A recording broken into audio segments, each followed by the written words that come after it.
I am Gemma, 34 years old, and I investigate financial crimes for a living.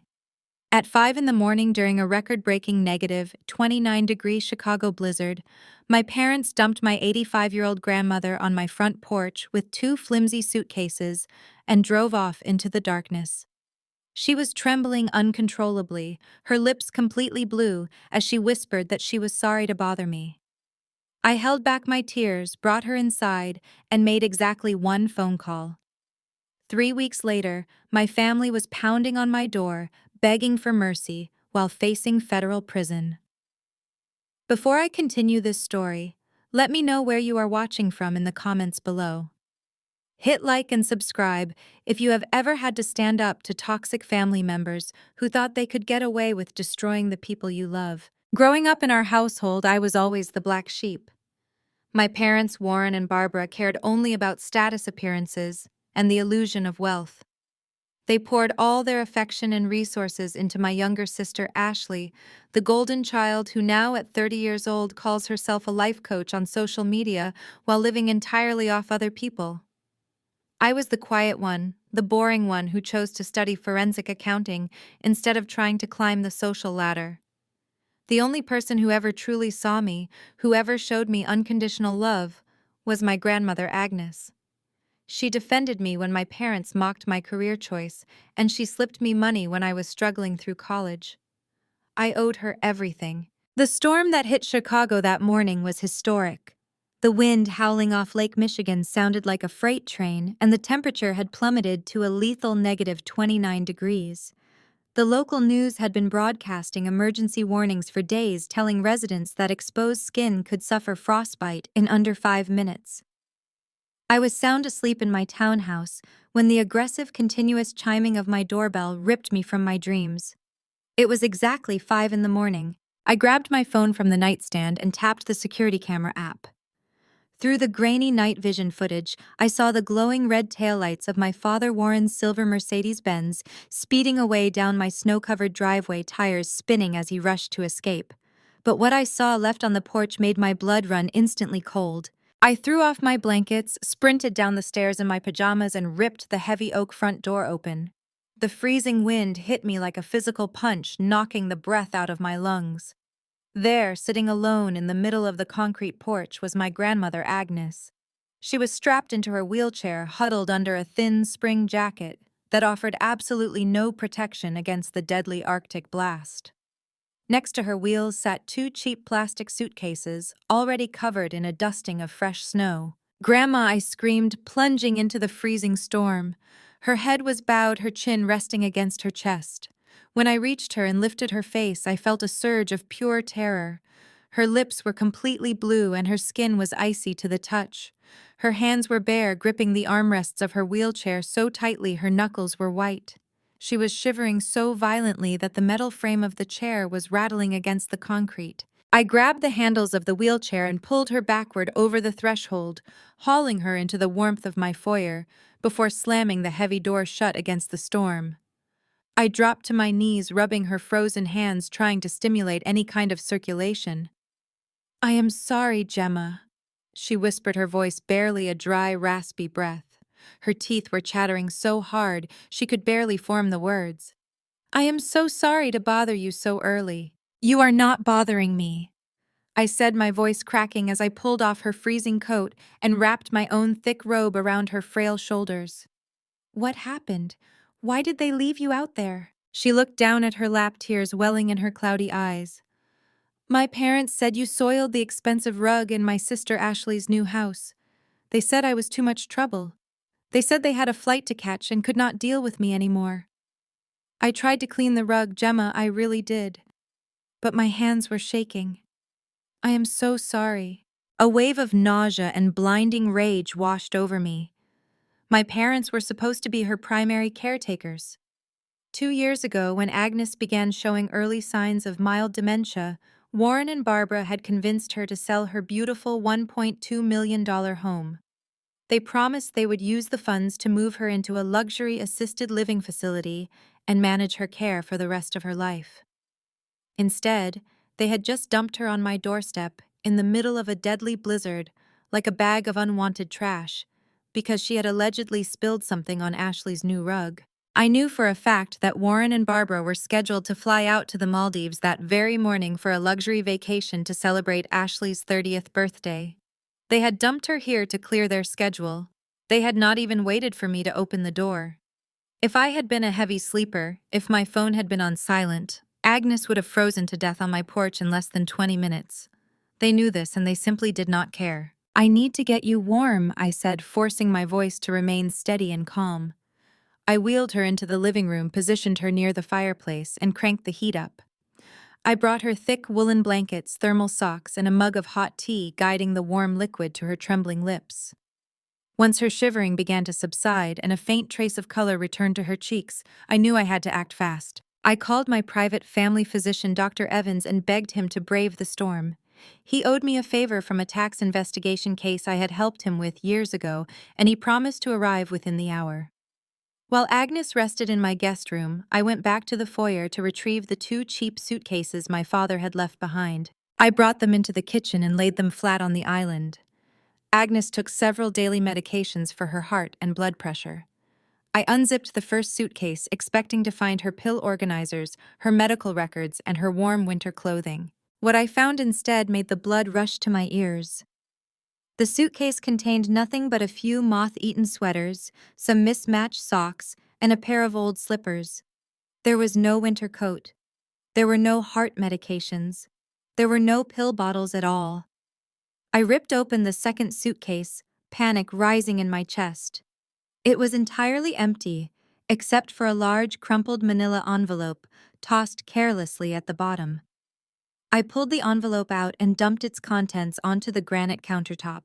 Out slid a stack of aggressive final notice letters. I smoothed the wrinkled papers out, my forensic accountant brain immediately shifting into high gear as I scanned the letterheads and the bold red text. The letters were from Oak Creek Senior Living, the facility where my parents had supposedly placed her using the proceeds from her house sale. Notice of immediate eviction. The boldest letter read, "Client account is 90 days past due. Outstanding balance stands at $42,000. If payment is not received in full by the end of the month, the resident will be discharged to the custody of the primary sponsor." I stared at the numbers, the sheer magnitude of the betrayal locking my jaw. They had not just kicked her out because of a stained rug. They had kicked her out because the nursing home had officially evicted her. Warren and Barbara had stopped paying her residential care fees 3 months ago. My mind raced, mapping out the financial timeline. 2 years ago, they sold her house for $1.2 million. That money was placed into an account they managed strictly for her care. The math did not add up. Even at Oak Creek, luxury rates $1.2 million should have covered her residency and medical expenses for over a decade. The money was gone. Suddenly, the pieces of the puzzle clicked together with horrifying clarity. Ashley, my sister, the unemployed life coach, who had never held a real job in her life, had just purchased a massive custom-built mansion in the most expensive suburb of Chicago. Spencer, her husband, who spent his days pretending to be an entrepreneur on the internet, had just bought a brand new Porsche. And Warren and Barbara were currently sitting in first class on their way to a $50,000 vacation in the Maldives. They had drained her. They had stolen every single cent from the woman who raised my father, using her life savings to fund their pathetic, performative lifestyles. When the nursing home finally kicked her out for non-payment, they had no use for her anymore. So they dropped her in the snow, hoping she would freeze to death before anyone noticed, neatly solving their problem. The doorbell rang, snapping me out of my dark realization. It was Dr. Evans, covered in snow, carrying his medical bag. I led him to the guest room where he spent 30 minutes examining Agnes, checking her vitals, and running a portable EKG. When he stepped out into the hallway, his face was grim. "She has mild hypothermia, and her blood pressure is dangerously elevated, Gemma," he said, keeping his voice low. "If she had been outside for even 15 minutes longer, her heart would have given out." The sudden shock of the cold, combined with the extreme emotional stress, could have easily triggered a fatal cardiac event. "She needs her beta blockers immediately." "They did not pack her medication," I said, my voice eerily calm. "They packed nothing but garbage." Dr. Evans shook his head in disgust. I will write a new prescription and send it to the emergency 24-hour pharmacy down the street. You need to get her stabilized. I am also documenting the hypothermia and the signs of physical neglect in my official medical report. You are going to need this if you plan to involve the authorities. Thank you, doctor, I said. That is exactly what I plan to do. After he left, I went into the kitchen to prepare her medication run. The sun was just beginning to rise over the frozen city, casting a pale gray light through my windows. Most people in my situation would have called their parents screaming and crying, demanding answers, threatening to call the police. Most people would have let their emotions dictate their next move. But I am not most people. I am a forensic accountant. I spend my life tracking down hidden assets, exposing corporate fraud, and destroying criminals using nothing but spreadsheets and tax codes. You do not win a war by screaming at your enemy. You win by silently dismantling their entire life before they even realize the battle has begun.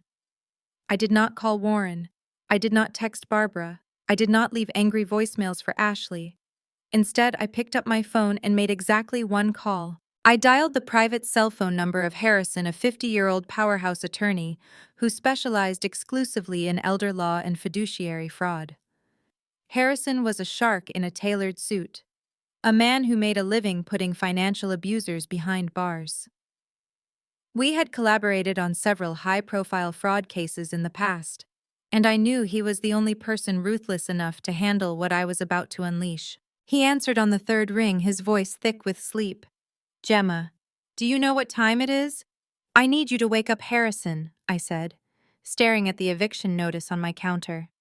I have a pro bono case for you, and it involves elder endangerment, grand theft, and fiduciary fraud. I heard the rustle of sheets as he immediately sat up, the sleep vanishing from his voice. Who is the victim? My grandmother, I replied, and the perpetrators are my parents. I spent the next 20 minutes giving him a rapid-fire debrief of everything that had transpired over the last 2 hours. I detailed the $1.2 million house sale, the nursing home eviction notice, the lack of medication, and the intentional dumping in sub-zero temperatures. As I spoke, I logged into my laptop and pulled up the Medicare beneficiary portal using the emergency access credentials Agnes had given me years ago. I typed in her social security number to check her prescription coverage status so I could go pick up the medication Dr. Evans had ordered. The screen loaded and a bright red banner flashed across the top of the portal. Policy canceled. Beneficiary coverage terminated due to non-payment of premium. I stopped talking. I stared at the red letters, feeling a cold, hard knot of absolute hatred form in my chest. Gemma Harrison asked over the phone, "What is it? What did you find?" They canceled her Medicare, Harrison, I whispered, the pure malice of the act almost suffocating me. They did not just stop paying the nursing home. They canceled her supplemental health insurance. They literally stripped her of her ability to get heart medication to save a couple of $100 a month. They sent her here expecting her to die. I heard Harrison exhale sharply. Gemma listened to me very carefully. This is no longer just a civil suit for stolen funds. This is a criminal case. Abandoning an 85-year-old woman in negative 29-degree weather without her life-saving medication is attempted manslaughter. We are going to bury them. What is our first move? I asked, my fingers hovering over my keyboard ready to work. First, we secure the perimeter, Harrison said, shifting into his professional command mode. I want you to download that Ring camera footage immediately. Save it to 3 different cloud servers and a physical hard drive. Do not let that footage disappear. Second, keep Dr. Evans' official medical report safe. That document proves she suffered hypothermia due to their direct actions. Done, I said, already downloading the video files. What next? Next, we establish emergency guardianship, he continued. First thing Monday morning, I am filing an emergency petition with the family court to strip Warren and Barbara of their power of attorney. We are going to transfer all legal and medical decision-making rights to you. Once I have that piece of paper, you will have the legal authority to request every single bank statement, tax return, and credit card bill attached to your grandmother's name. And then I said, a cold smile touching my lips, I follow the money. Exactly, Harrison agreed. You are the best forensic accountant I know, Gemma.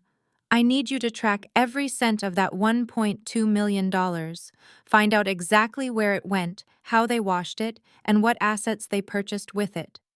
In the meantime, I am opening an official file with the Adult Protective Services and the Chicago Police Department for elder endangerment. We build the cage completely in silence. Let them enjoy their little vacation in the Maldives. By the time they land back in the United States, there will not be a single piece of their lives left intact. I hung up the phone and looked out the window at the raging blizzard. Warren and Barbara thought they had executed the perfect plan. They thought they had disposed of their burden and flown off to paradise, leaving me to deal with the messy aftermath. They thought they were untouchable because they had spent my entire life treating me like a weak, irrelevant background character. They had no idea that they had just handed a loaded gun to a sniper. I opened a new encrypted spreadsheet on my computer titled The Reckoning. I poured myself a cup of black coffee, cracked my knuckles, and began to type. The storm outside was nothing compared to the one I was about to bring down upon my family. By 2 in the afternoon, the punishing winds had finally died down, leaving Chicago buried under 2 feet of snow and a layer of blinding ice. I had spent the last 8 hours stationed at my kitchen island, drinking endless cups of black coffee and cross-referencing public property records. My grandmother Agnes was sleeping peacefully in the guest room wrapped in heated blankets. Dr. Evans had successfully rushed the prescription to the local pharmacy, and I had braved the icy roads to secure her medication. Her color was returning. Her breathing had steadied. The immediate physical danger had passed, but the legal and financial war was just getting started. I was in the middle of pulling up the deed history for the luxury mansion my sister Ashley had recently purchased when violent pounding rattled my front door. It was not a polite knock. It was the entitled, demanding thud of someone who expected the world to open up for them instantly. I pulled up the security camera feed on my phone. Standing on my porch, stomping their designer snow boots, were my younger sister Ashley and her husband Spencer. Ashley was bundled in a ridiculously oversized white fur coat, clutching a pristine designer handbag that easily cost $5,000. Spencer stood behind her wearing aviator sunglasses despite the heavy overcast sky, tapping his phone with obvious impatience. My parents, Warren and Barbara, were currently soaring over the Atlantic Ocean, sitting in first-class luxury pods, sipping complimentary champagne on their way to the Maldives. They had perfectly timed their escape, leaving their golden child Ashley behind to handle any messy leftovers. And knowing Ashley, she was not here to check on the woman our parents had almost murdered that morning. I locked my computer screen, took a deep, steadying breath, and walked to the foyer. As soon as I unlocked the deadbolt, Ashley shoved the heavy oak door open, pushing past me without a word of greeting. A blast of freezing air rushed into the house before I quickly slammed the door shut. "God, Gemma, your porch is a total ice rink," Ashley complained, dramatically stomping snow onto my hardwood floor. "You really need to hire someone to salt that. It is completely hazardous. I almost ruined my boots." Spencer trailed behind her, pulling off his sunglasses and looking around my meticulously clean but modestly sized living room, with a familiar sneer of superiority. "Smells like old people in here," he muttered, wrinkling his nose. I crossed my arms, keeping my voice completely level. "What do you want, Ashley?" "It is freezing outside, and I am working." Ashley rolled her eyes, shedding her massive fur coat and tossing it carelessly over my entryway bench. "Do not give me that attitude, Gemma. Mom texted me from her layover in Dubai. She said she dropped the old lady off here this morning because she was ruining my new house. Which, by the way, is completely true. I cannot believe the nursing home just kicked her out like that. It was incredibly stressful for me to deal with her dragging her dirty wheelchair across my imported Italian rugs. I have a brand image to maintain." The sheer sociopathic delusion in her voice was almost fascinating to witness. She did not ask if Agnes had survived the cold. She did not ask if I had managed to get her medication. She was annoyed that a vulnerable 85-year-old woman had inconvenienced her interior design aesthetic. I blocked the narrow hallway leading to the guest room, planting my feet firmly. "She is resting," I said coldly. "You are not going in there. So what do you want?" Ashley let out a loud, exasperated sigh, tossing her hair over her shoulder. I am not here to see her. I have a massive live stream tonight. I am launching my new premium life coaching masterclass, and I am pitching it to high-ticket clients. I need to project absolute wealth and abundance. It is all about manifesting success, Gemma. You would not understand. Get to the point, I demanded. I need her ring, Ashley said, extending her hand expectantly. The vintage diamond one she always wears. It looks incredibly expensive on camera, and it perfectly matches the luxury aesthetic I am going for tonight. Go get it for me. I stared at her, letting the sheer audacity of her demand hang in the absolute silence of my hallway. You came to my house in the middle of a historic blizzard, not to check on the grandmother who was thrown into the freezing snow, but to strip a piece of jewelry off her finger for an internet broadcast. She does not need it anymore, Ashley snapped, waving her manicured hand dismissively. Let us be real here, Gemma. Mom said her heart is failing. She is going to die soon anyway. Why should she just lay in a bed hoarding a 5-carat diamond when I can actually use it to build my brand? I am the one carrying the family legacy. It is practically mine anyway. Just go slide it off her finger while she is sleeping. She will not even notice it is gone. Spencer chuckled from the living room, pulling out his phone to check his reflection. Yeah, Gemma, stop being a roadblock. Ash has 3,000 people tuning in tonight to learn how to unlock their financial potential. The ring seals the deal. We do not have time to argue with you. I looked at my younger sister, the golden child who had never worked a 40-hour week in her life, the influencer who posted daily quotes about kindness, empathy, and spiritual growth while actively trying to rob a dying woman in her sleep. I felt a dangerous calm wash over me, the kind of calm that precedes a catastrophic event. I did not raise my voice. I did not move from my spot blocking the hallway. I simply let a slow, freezing smile spread across my face as I prepared to verbally dismantle her entirely piece by piece right now. Instead of raising my voice, I turned my back to them. I walked calmly to the kitchen island where my electric kettle had just finished boiling. I poured hot water into my favorite ceramic mug, watching the steam rise before dropping a chamomile tea bag into the water. The silence in the house was heavy, punctuated only by the clinking of my spoon against the ceramic. Ashley let out a sharp breath of disbelief. Are you ignoring me, Gemma? I told you I need that ring for my broadcast. Bring it to me before I call Mom and tell her you are withholding family property. I took a slow sip of my tea, feeling the warmth spread through my chest. I turned around and leaned against the granite countertop, looking at my sister and her husband. They looked absurd, standing in my home, draped in expensive brands they could not actually afford, demanding jewelry off a dying woman's hand. I am not giving you the ring, I said, my voice dropping to a terrifyingly quiet register. And you are welcome to call Warren and Barbara. In fact, I encourage it. I am sure the roaming charges in the Maldives are exorbitant, but they should absolutely hear what you are doing right now. Ashley flushed a bright, angry red, her manicured hands balled into fists at her sides. You are so petty. You have always been jealous of me because I am building an empire while you sit in a cubicle crunching numbers for a living. I am trying to inspire millions of women to achieve financial freedom, and you are just a sad, bitter roadblock. I smiled, taking another sip of my tea. An empire. That is a fascinating choice of words, Ashley, because I spent the last few hours doing what I do best. I was crunching numbers, publicly available numbers. And I have to admit, I am very curious about your particular brand of financial freedom. Spencer shifted uncomfortably, shifting his weight from one designer boot to the other. Let us just go, Ash. We do not need this negative energy for your launch. She is just a hater. No, I said, stepping forward, my eyes locking onto Spencer's. Do not leave yet. I really want to understand the secret to your success. Because according to the state tax registry, your Little Life Coaching Limited Liability Company has reported a net operating loss for 3 consecutive years. In fact, your business filings show zero taxable income and negative cash flow since its inception. Ashley's mouth fell open. Her confident posture instantly evaporated, replaced by a sudden, rigid panic. You looked up my business taxes. That is illegal. Public records are available to anyone who knows where to look, I corrected her. But that is not the part that confuses me.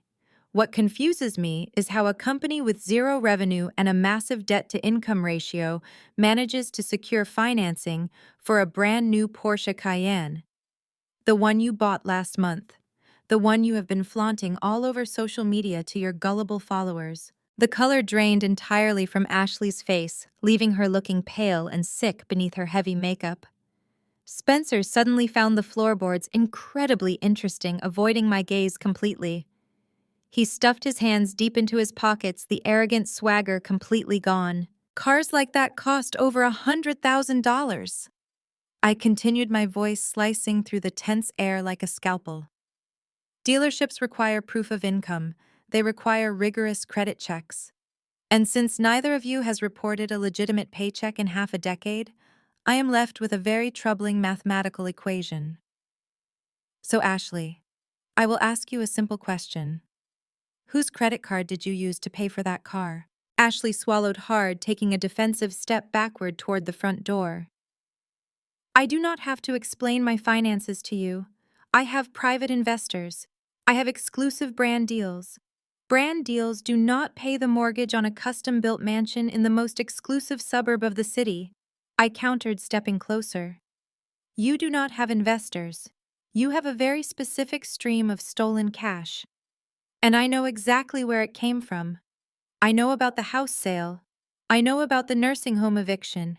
Spencer's head snapped up, his eyes wide with genuine fear. He looked at Ashley, a silent panic passing between them. Ash, what is she talking about? What nursing home eviction? I thought you said your parents bought the new house for us as an early inheritance advance. Shut up, Spencer! Ashley snapped, her voice shrill and frantic. She grabbed her massive white fur coat off the bench, her hands trembling so badly she could barely hold the fabric. She is just lying. She is a jealous, poor accountant who hates that we are successful. She has always hated me. Mom warned me she would try to pull some kind of stunt to ruin my launch. You are terrified, I said, watching her scramble. And you should be. Because unlike you, I do not play pretend on the internet. I build cases based on hard evidence, and numbers never lie. You are sick, Gemma, Ashley screamed, throwing the fur coat over her shoulders and yanking the front door open. You are completely delusional. Keep the stupid ring. It is probably fake anyway, just like your entire pathetic life. I am telling Mom and Dad everything you said the second they land. You are going to regret this. You are going to wish you never crossed me. She grabbed Spencer's arm, dragging him out onto the freezing porch.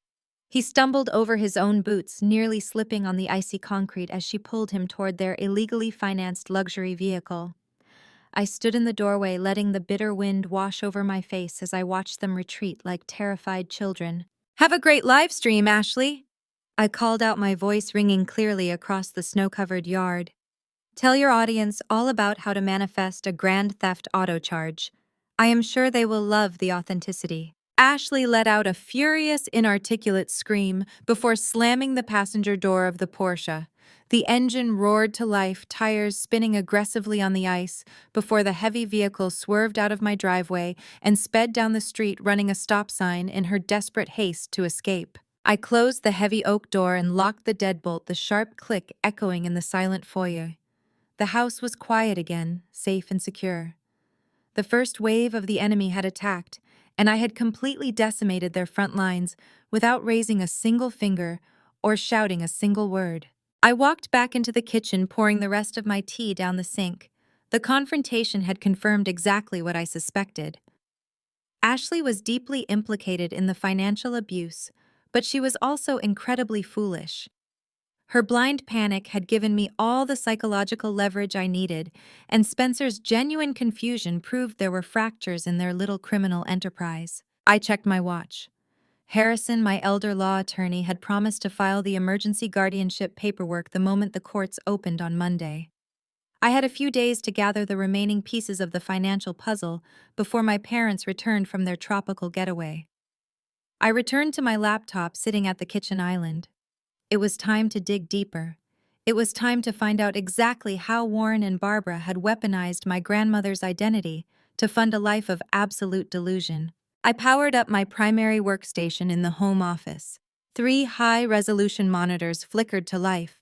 casting a harsh blue glow across the dark room. As a forensic accountant, I have access to subscription-based public record databases, skip tracing software, and property history archives that the average person does not even know exist.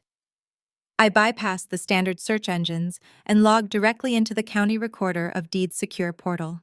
My fingers flew across the mechanical keyboard, typing in the address of my grandmother's beloved mid-century modern home. The property sat on a prime corner lot in a highly coveted historic district. Agnes and my grandfather had purchased it in the late 1970s, and over the decades it had appreciated massively. The last legitimate appraisal I remembered seeing had valued the estate at an easy $1.2 million. It was her nest egg, her safety net, her entire life's work materialized into brick and hardwood. The query results loaded, instantly populating the screen with decades of property tax records and title transfers. I scrolled past the historical data straight to the most recent transaction recorded exactly 22 months ago. My eyes scanned the digital copy of the warranty deed, and a cold knot formed in my stomach. The property had not been sold for $1.2 million. It had been unloaded in a rapid cash transaction to a faceless real estate holding company for $850,000, a $350,000 loss. In the real estate world, you do not take a 30% haircut on a pristine historic property unless you are absolutely desperate for immediate, untraceable liquidity. Warren and Barbara had not listed the house on the open market. They had not hired a broker to stage it and secure competitive bids. They had bypassed the traditional escrow timeline, entirely opting for a predatory cash buyer who could wire the funds in under 48 hours. They treated a multi-million-dollar family estate like a stolen television at a pawn shop. But the discounted sale price was only the first red flag. I leaned closer to the monitor, my eyes narrowing as I pulled up the supporting legal documents attached to the deed transfer. Agnes would never have agreed to sell her home for such a catastrophic loss.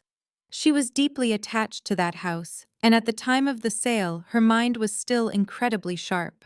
She managed her own checkbook and remembered the birthdays of every single person she had ever met. For the title company to legally process a sale without the primary owner present at closing, someone had to provide a rock-solid legal authorization. I clicked on the PDF attachment labeled Durable Power of Attorney. The document loaded onto my center screen. It was a standard boilerplate template, likely downloaded off a cheap legal website, filled out with typed text and signed at the bottom. I magnified the signature block by 300% and stared at the ink strokes. My grandmother had a very distinct signature. Years of mild arthritis had given her cursive a specific slight tremor on the looping letters. Her capital A always tilted sharply to the right, and she never fully connected her first name to her last. The signature on this legal document was flawlessly smooth. The pressure of the pen strokes was heavy and confident, entirely lacking the fragile hesitation of an 83-year-old woman. The capital letter was perfectly upright, and the letters flowed together in a continuous, aggressive loop. I knew that handwriting intimately. I had seen it on thousands of birthday cards, report cards, and passive-aggressive sticky notes left on the kitchen counter during my childhood. It was my mother. Barbara had forged the signature. She had not even tried to disguise her own handwriting. The sheer arrogance of it was breathtaking. They were so confident that I was out of the picture and that Agnes was too compliant to fight back that they had committed a blatant amateur felony on a registered government document. I shifted my attention to the notary public stamp at the bottom of the page, verifying the forged signature. The stamp belonged to a man named Gregory Davis.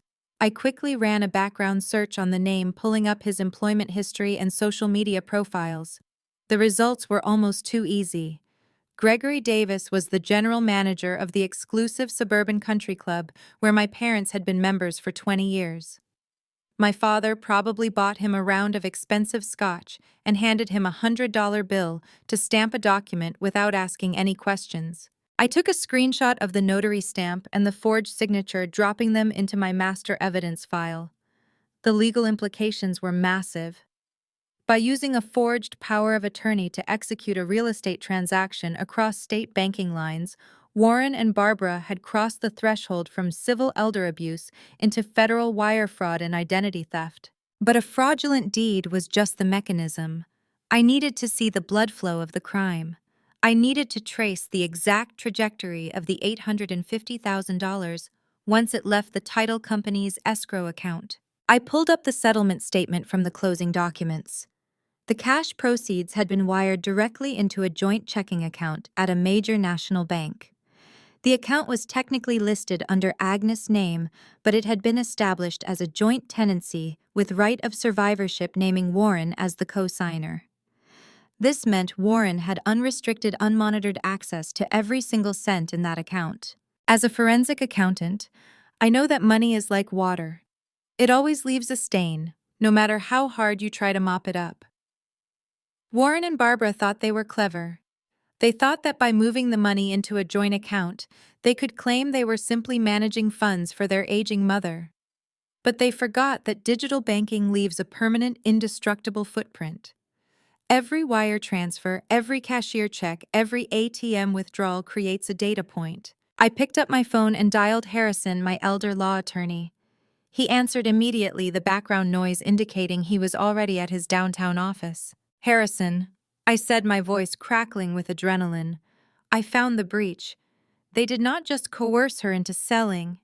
They forged a durable power of attorney using a compromised notary at their country club. They sold the property for a massive loss to a cash buyer and funneled $850,000 directly into a joint account Warren controls." "That is a felony," Harrison said, his voice dropping an octave with predatory satisfaction. "That voids the entire real estate transaction. If we can prove the forgery, that money is legally considered stolen goods." "I already proved the forgery," I replied, saving the evidence folder to a secure encrypted cloud drive. "But I need more. I need the transaction history for that joint bank account. I need to see exactly how fast they drained it and where the money went." "I am filing the emergency guardianship petition in exactly 1 hour," Harrison assured me. "The judge will sign it by noon. As soon as you are legally named her guardian, you can walk into any branch of that bank and demand the full transaction ledgers." I looked at the clock on my wall. It was 8 in the morning. Warren and Barbara were currently enjoying the sunshine on a white sand beach, completely unaware that their financial execution had already been scheduled. "Get me that court order, Harrison," I said, "because I am about to tear their entire financial existence down to the studs." By noon, Harrison delivered. The PDF of the emergency guardianship order hit my inbox with a certified digital seal from the family court judge. I was now legally Agnes' sole guardian and financial conservator. Armed with the court order, I immediately bypassed the slow bureaucratic channels and logged straight into the major credit bureaus. If Warren and Barbara were brazen enough to forge a real estate deed, they certainly had not stopped there. Thieves who steal a house rarely leave the furniture untouched. I needed to see my grandmother's entire credit profile. I punched in her social security number, answered the verification questions using my newly granted legal authority, and waited for the comprehensive report to generate. The progress bar crawled across my monitor. When the summary screen finally flashed open, the number staring back at me made my breath catch in my throat.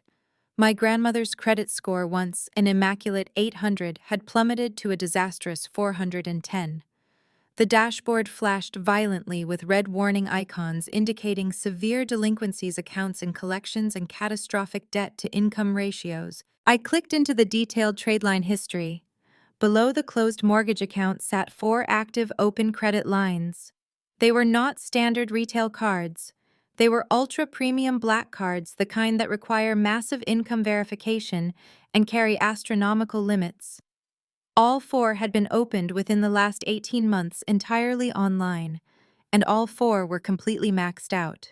The total outstanding balance was a staggering $300,000. I felt a physical wave of revulsion. They had not just stolen her cash assets, they had hijacked her identity to fund a bottomless pit of luxury and vice, chaining an 85-year-old woman to a mountain of bad debt while they tossed her out into the snow. I needed to know exactly what they bought with her stolen credit. Using my credentials, I initiated emergency data requests to the credit issuers, attaching my guardianship order to expedite the release of the transaction ledgers. Within an hour, the raw data files arrived in my secure inbox. I imported the comma-separated values into my forensic software, running a quick pivot table to categorize the expenses. The algorithm instantly sorted the chaos into a terrifyingly clear picture of my parents' depravity. The largest chunk of the debt, nearly $150,000, consisted of aggressive cash advances. I traced the merchant category codes associated with these withdrawals.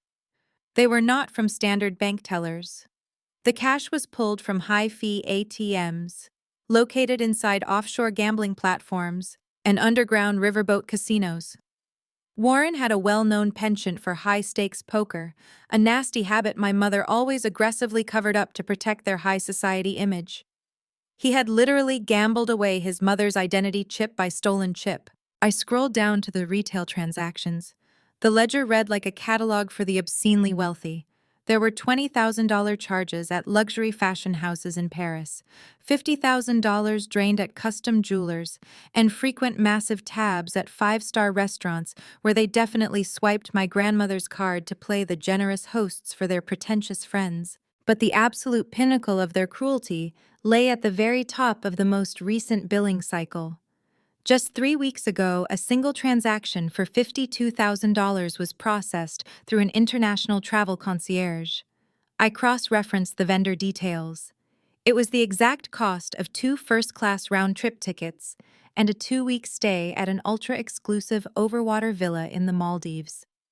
They had literally used the credit of the woman they were planning to throw into the freezing streets to pay for their tropical getaway. They were sipping champagne on a private beach funded by the identity theft of an elderly woman who was currently fighting for her life in my guest room. The sheer sociopathic nature of the crime required a response far more devastating than a simple police report.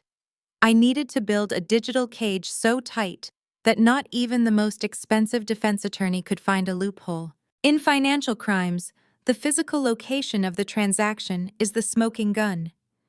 It is easy for a defense lawyer to claim that a senior citizen opened a card herself and simply forgot. It is impossible to make that claim when the digital footprint leads directly to the fraudster's bedroom. I fired up my deep packet inspection tool. I pulled the metadata from the credit card application, specifically targeting the device identifiers and the IP addresses logged at the exact moment the submit buttons were clicked. The data packets unpacked across my screen, revealing a devastating string of numbers. I ran an IP geolocation trace. The coordinates did not point to my grandmother's old address. They pointed directly to the residential broadband router registered at my parents' new luxury condo. But I went one step further. I extracted the media access control addresses from the digital logs. The unique hardware identifier for the device used to open the first 2 black cards matched Warren's personal laptop. The device used to authorize the $52,000 Maldives vacation matched the specific model and serial signature of Barbara's rose gold smartphone. I had them. I had the exact devices, the exact times, the exact locations, and the exact flow of every single stolen penny. I exported the entire evidence package, binding it into a highly encrypted master file. They had built a house of cards using stolen plastic and forged signatures. Now I held the match. I picked up my phone and drafted a highly secure email to the fraud departments of all 4 credit card companies, attaching the IP evidence and my guardianship order. I flagged the accounts as active identity theft resulting in elder exploitation. I did not ask for an investigation. I provided a completed one. The net was drawn tight. The trap was locked. All I had to do now was wait for them to try and swipe that stolen plastic one more time. 3 weeks passed in absolute silence. Agnes regained her strength and her spirit, flourishing under proper medical care and actual human warmth in my home. While she sat in the sunroom watching the winter snow melt into early spring slush, I sat in my home office monitoring the digital tripwires I had meticulously laid across the global banking system. The fraud alerts were active. The legal injunctions were locked in place. The trap was spring-loaded and ready to snap shut. According to the flight manifest I had pulled using their digital booking reference, Warren and Barbara were currently descending through the clouds toward Chicago O'Hare International Airport. They had spent 21 days basking in the Maldivian sun, sipping vintage wine, and enjoying couples massages funded entirely by a dying woman's stolen identity. Now their flight wheels were touching down on the frozen runway, bringing them back to a brutal reality. I sat at my kitchen island with a fresh cup of coffee, watching my secure dashboard. The first notification hit my screen at exactly 4:15 in the afternoon. It was an automated ping from the credit card issuer. Attempted transaction declined. Amount $12.50. Merchant O'Hare Terminal 5, Premium Coffee Roasters. I smiled, picturing my father standing at the counter in his tan vacation linen, throwing a fit over a cup of espresso. He probably yelled at the barista, claiming the machine was broken. 2 minutes later, my screen lit up again with a flurry of rapid-fire alerts.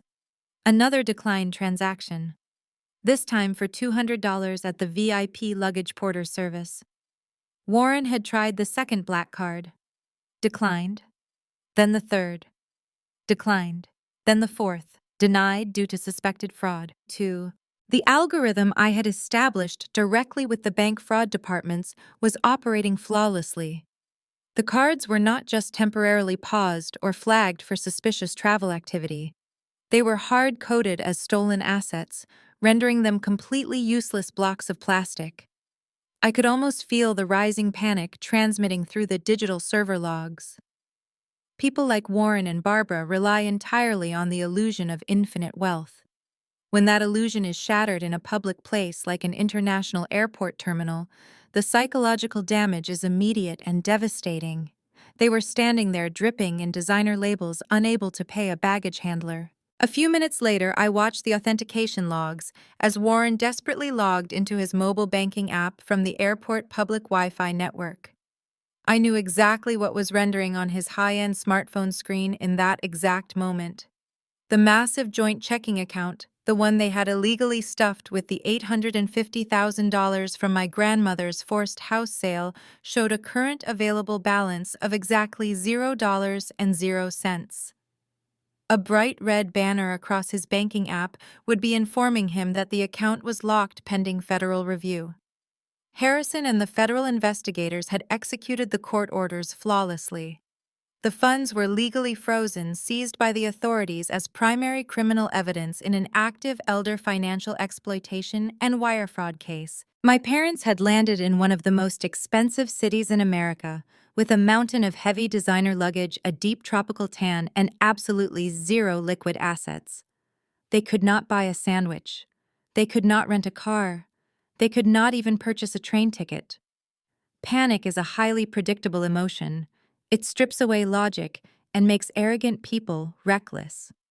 I watched as Warren attempted to transfer funds from a hidden offshore savings account, but my asset freeze injunction had already blanketed his entire Social Security number. Every financial artery they possessed had been surgically severed. But the absolute financial freeze was only the opening act of my welcoming committee. I had planned a much colder reception for their arrival. 4 months ago, Warren had stopped making the lease payments on his prized silver Mercedes-Benz, opting instead to funnel his available cash into high-stakes underground poker games. He assumed he could eventually pay off the massive arrears using Agnes' stolen money once the dust settled. He was catastrophically wrong. As my grandmother's legal conservator, I had officially notified the automotive finance company that the bank account linked to his autopay was frozen due to federal fraud investigations. The finance company did not hesitate to protect their asset. The moment Warren flew to the Maldives, they dispatched a tactical recovery team to the O'Hare Premium long-term parking garage. I knew this because I had requested a copy of the repossession order for my legal files. I leaned back in my chair, imagining the scene unfolding miles away. Warren and Barbara forced to drag their own heavy suitcases through the airport terminals without the help of a porter pushing through the sliding glass doors into the biting Chicago winter wind.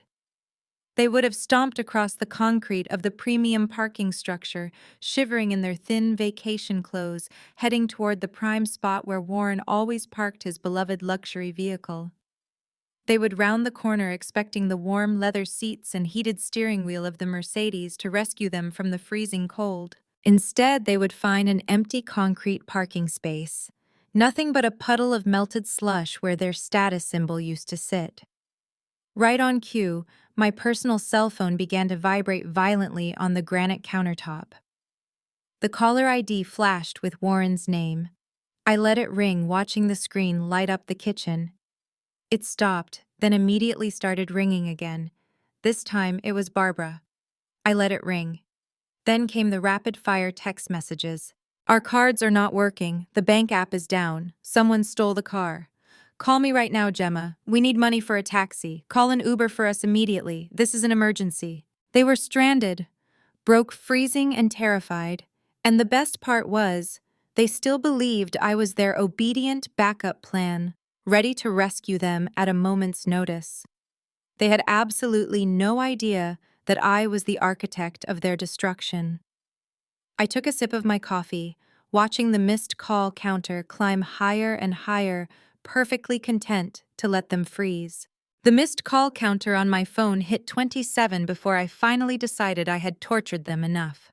The screen lit up again, illuminating the granite countertop. Warren was calling.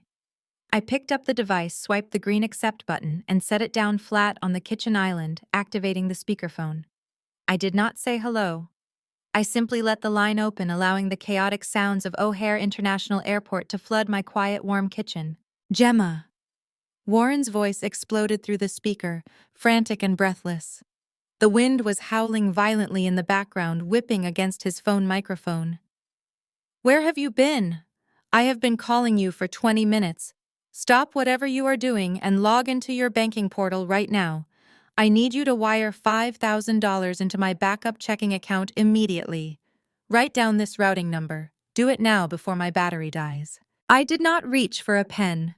I reached for the small porcelain bowl of warm oatmeal I had just prepared for Agnes. I picked up a silver spoon, scooped a small amount of the hot cereal, and blew on it gently to cool it down. Did you hear me? Warren shouted, his voice cracking with the strain of the freezing temperature. The bank is having some kind of massive system failure. Every single card we have is declining, and some absolute lunatic stole my Mercedes from the premium parking structure. We are standing out here in the freezing cold with 6 bags of luggage. Barbara is shivering to death. Send the money, Gemma. We need to hire a private black car to get us home and pay a locksmith to get into the condo because my keys were in the car. In the background, I could hear my mother Barbara sobbing dramatically. Tell her to hurry, Warren. My toes are completely numb. This is a nightmare. I am going to sue the bank. I am going to sue the parking garage. Make her send the money right now. I brought the spoon to my grandmother's lips. Agnes smiled warmly at me, opening her mouth to accept the food. She was wearing a thick knitted sweater, sitting comfortably in her cushioned chair, completely safe and entirely oblivious to the frantic voices screaming from the small rectangular device on the counter. I wiped a tiny drop of oatmeal from her chin with a soft napkin before turning my attention back to the phone. I am not wiring you $5,000. I said, my voice perfectly level, contrasting sharply with the hysteria echoing from the speaker. There was a split second of dead silence on the line. The sheer audacity of my refusal had temporarily short-circuited my father's brain. I had been the compliant, invisible daughter my entire life. I was the one who always bent over backward to avoid conflict to keep the peace. He had fully expected me to blindly obey his barking orders without a single question. What do you mean you are not wiring the money? Warren snapped, the familiar tone of arrogant parental authority snapping back into place. This is not a request, Gemma. This is an emergency. Stop being difficult and transfer the funds. I will pay you back as soon as the bank fixes their pathetic software glitch. I am not standing out here arguing with you while we freeze. Do what I say. I stirred the oatmeal, watching the steam rise toward the ceiling. You are not experiencing a software glitch, Warren, I said, pronouncing his first name with deliberate coldness, removing any trace of familial affection. Your banking application is functioning exactly as it was programmed to function. Your accounts are locked, and they are not going to magically reopen tomorrow or the next day. What are you talking about? Barbara screeched, having leaned closer to the phone, her voice shrill and piercing. Who locked our accounts? I did, I replied, taking a slow, steady breath. I froze them. The silence that followed was absolute. For a long, terrifying moment, the only sound coming through the speaker was the howling Chicago wind. They were trying to process the impossibility of my statement. In their minds, I was just a lowly number cruncher, an irrelevant background character in the glamorous movie of their lives. The idea that I possessed the power, let alone the audacity, to dismantle their financial empire was entirely incomprehensible. Are you out of your mind? Warren finally roared, his voice trembling with a mixture of rage and hypothermic shock. How dare you touch my accounts? You have no authorization. I will have you arrested for cyber terrorism.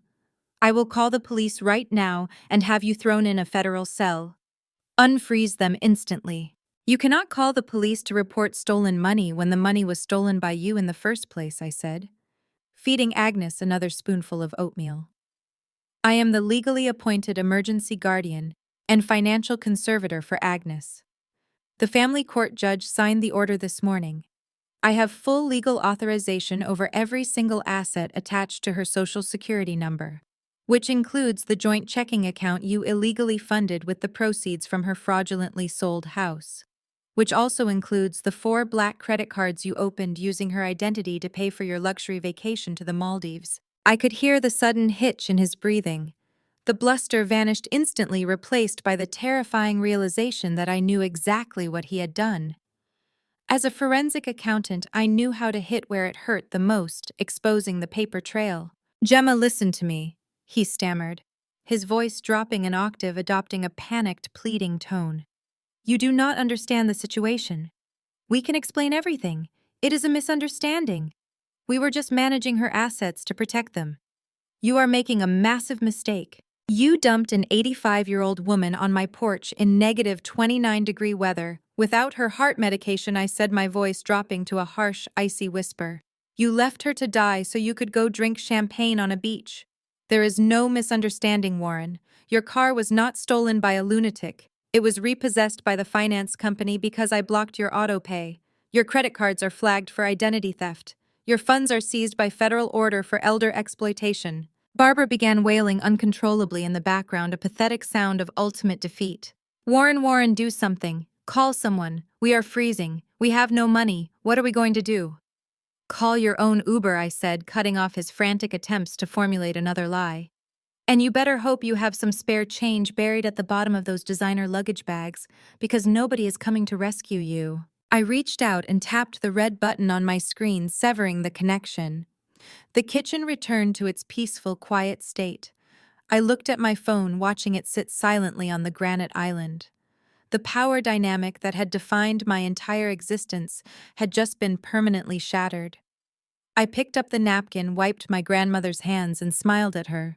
She patted my arm, humming a soft, happy tune. I had just left my abusers stranded in the exact same freezing weather they had abandoned her in, and I felt absolutely nothing but pure, unadulterated satisfaction. 2 hours passed. The digital clock on my monitors clicked to exactly 6 in the evening. Outside, the winter sky had shifted into a bruised purple twilight, and the temperature had plummeted back down to negative 15. I was organizing the final data packets for Harrison when a sharp notification pinged from my security system. Motion detected at the front gate. I pulled up the live feed on my center screen. A battered bright yellow city taxi minivan was skidding up my icy driveway.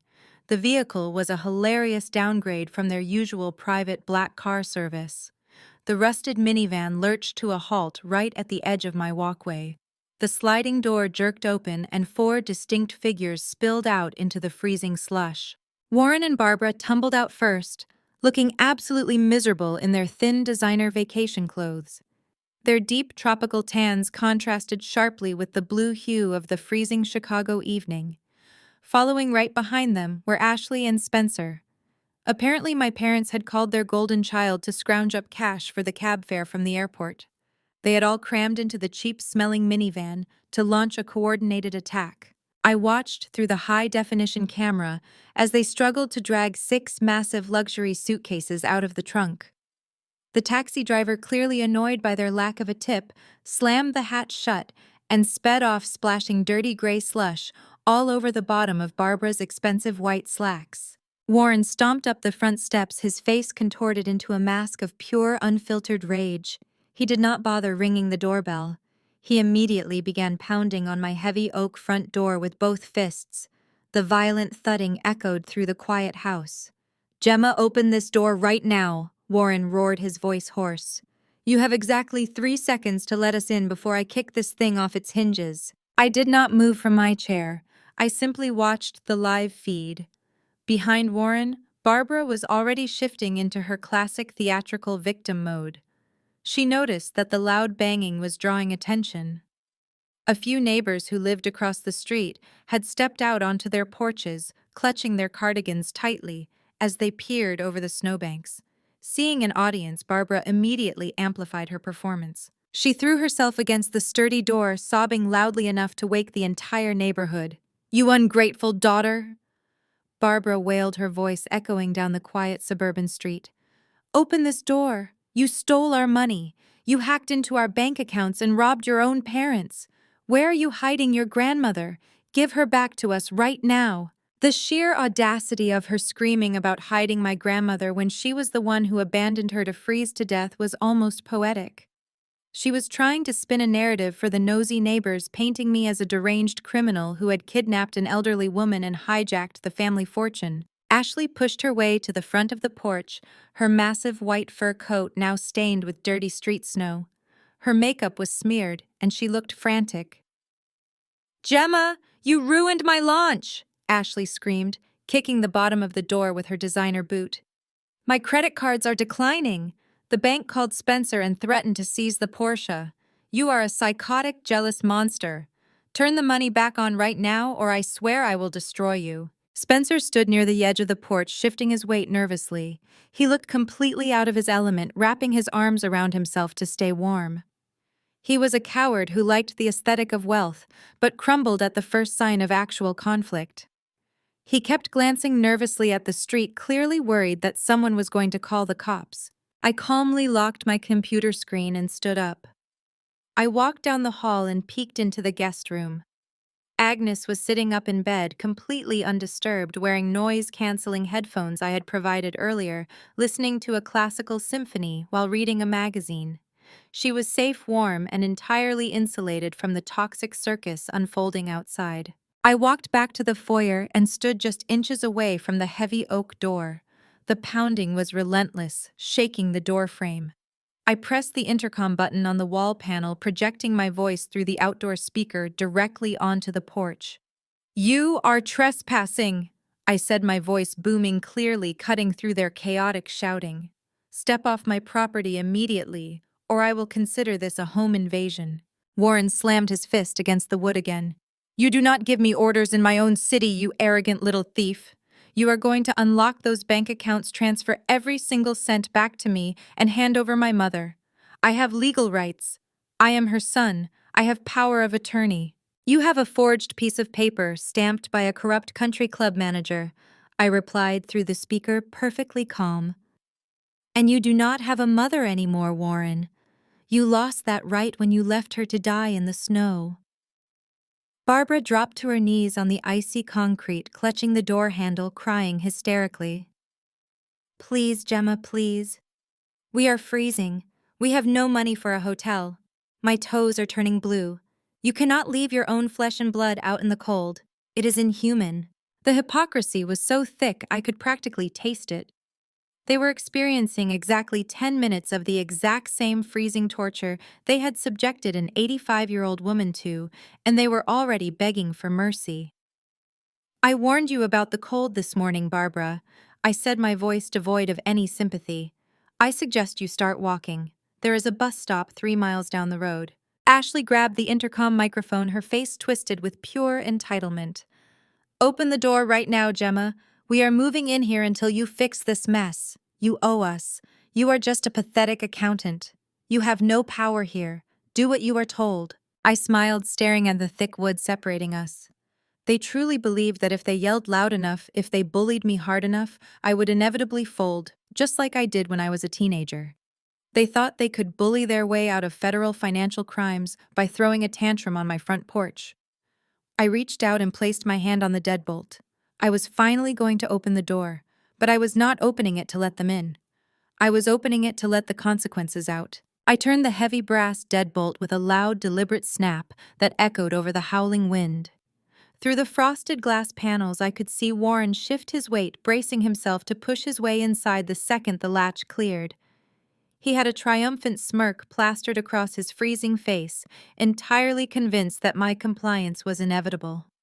Barbara had stopped her theatrical sobbing, eagerly wiping her eyes, while Ashley grabbed her pristine designer handbag ready to storm my sanctuary. I gripped the handle and pulled the heavy oak door completely open. The Arctic blast of -15-degree air violently whipped through the entryway, stinging my face. Warren immediately planted his expensive leather boot on my threshold, opening his mouth to issue his first arrogant command. He never got the chance to speak. I took 2 deliberate steps backward into the warm, brightly lit foyer, melting away into the background. As I moved out of the doorway, the imposing figures who had been waiting silently in the shadows of my hallway stepped forward to fill the gap. 2 fully uniformed Chicago Police Department officers moved to the front, positioning themselves squarely in the center of the doorway. Their hands rested casually but firmly near their utility belts. Flanking them were 2 serious-looking federal agents from the Adult Protective Services Division, wearing heavy navy blue trench coats and displaying their official gold shields on lanyards around their necks. The sudden appearance of a fully mobilized law enforcement unit hit my family like a physical brick wall. Warren froze instantly. His raised foot dropped clumsily back onto the icy porch. The arrogant smirk vanished from his face, replaced by a look of sheer, unadulterated terror. Barbara let out a sharp, strangled gasp, stumbling backward until she collided with one of her massive luxury suitcases. Ashley and Spencer visibly recoiled, their eyes darting wildly from the police badges to the flashing radios on the officers' shoulders. "What is this?" Warren stammered, his voice shaking badly. He tried to straighten his posture, attempting to summon the polished executive persona he used to intimidate people. "Officers, there has been a terrible misunderstanding. This is just a private family dispute. My daughter is having a mental breakdown. We are simply here to pick up my elderly mother. I have her power of attorney. I am legally in charge of her care." The lead Adult Protective Services agent, a tall woman with piercing sharp eyes, stepped forward. She did not look impressed. "Are you Warren?" "Yes," he said, puffing out his chest slightly. "I am her son and her legal proxy." "Not anymore," the agent replied, her voice crisp and authoritative. "As of 10 o'clock this morning, a family court judge completely revoked your power of attorney. The court has granted emergency guardianship to your daughter Gemma based on compelling preliminary evidence of severe physical neglect and financial exploitation. You have 0 legal rights regarding Agnes." Barbara let out a high-pitched shriek, gripping Warren's arm. "Financial exploitation. That is insane. We took perfect care of her." "You left an 85-year-old woman on a concrete porch in -29-degree weather without her prescribed heart medication," the agent countered, staring Barbara down with absolute disgust. "We have the emergency room doctors, official medical report confirming acute hypothermia and severe cardiac distress. We also have the security footage of you dumping her and speeding away. That is a Class 2 felony for elder endangerment. You are both incredibly lucky we are not placing you in handcuffs tonight. We are currently building the criminal indictment, and you will be receiving a formal summons." Ashley pushed her way forward, her panic overriding her self-preservation. "I do not care about any of that. Gemma stole our money. She hacked into our bank accounts and locked my credit cards. Make her turn it back on. My brand launch is ruined. She is the real criminal here. Arrest her." I stepped back into the light, standing shoulder to shoulder with the law enforcement officers.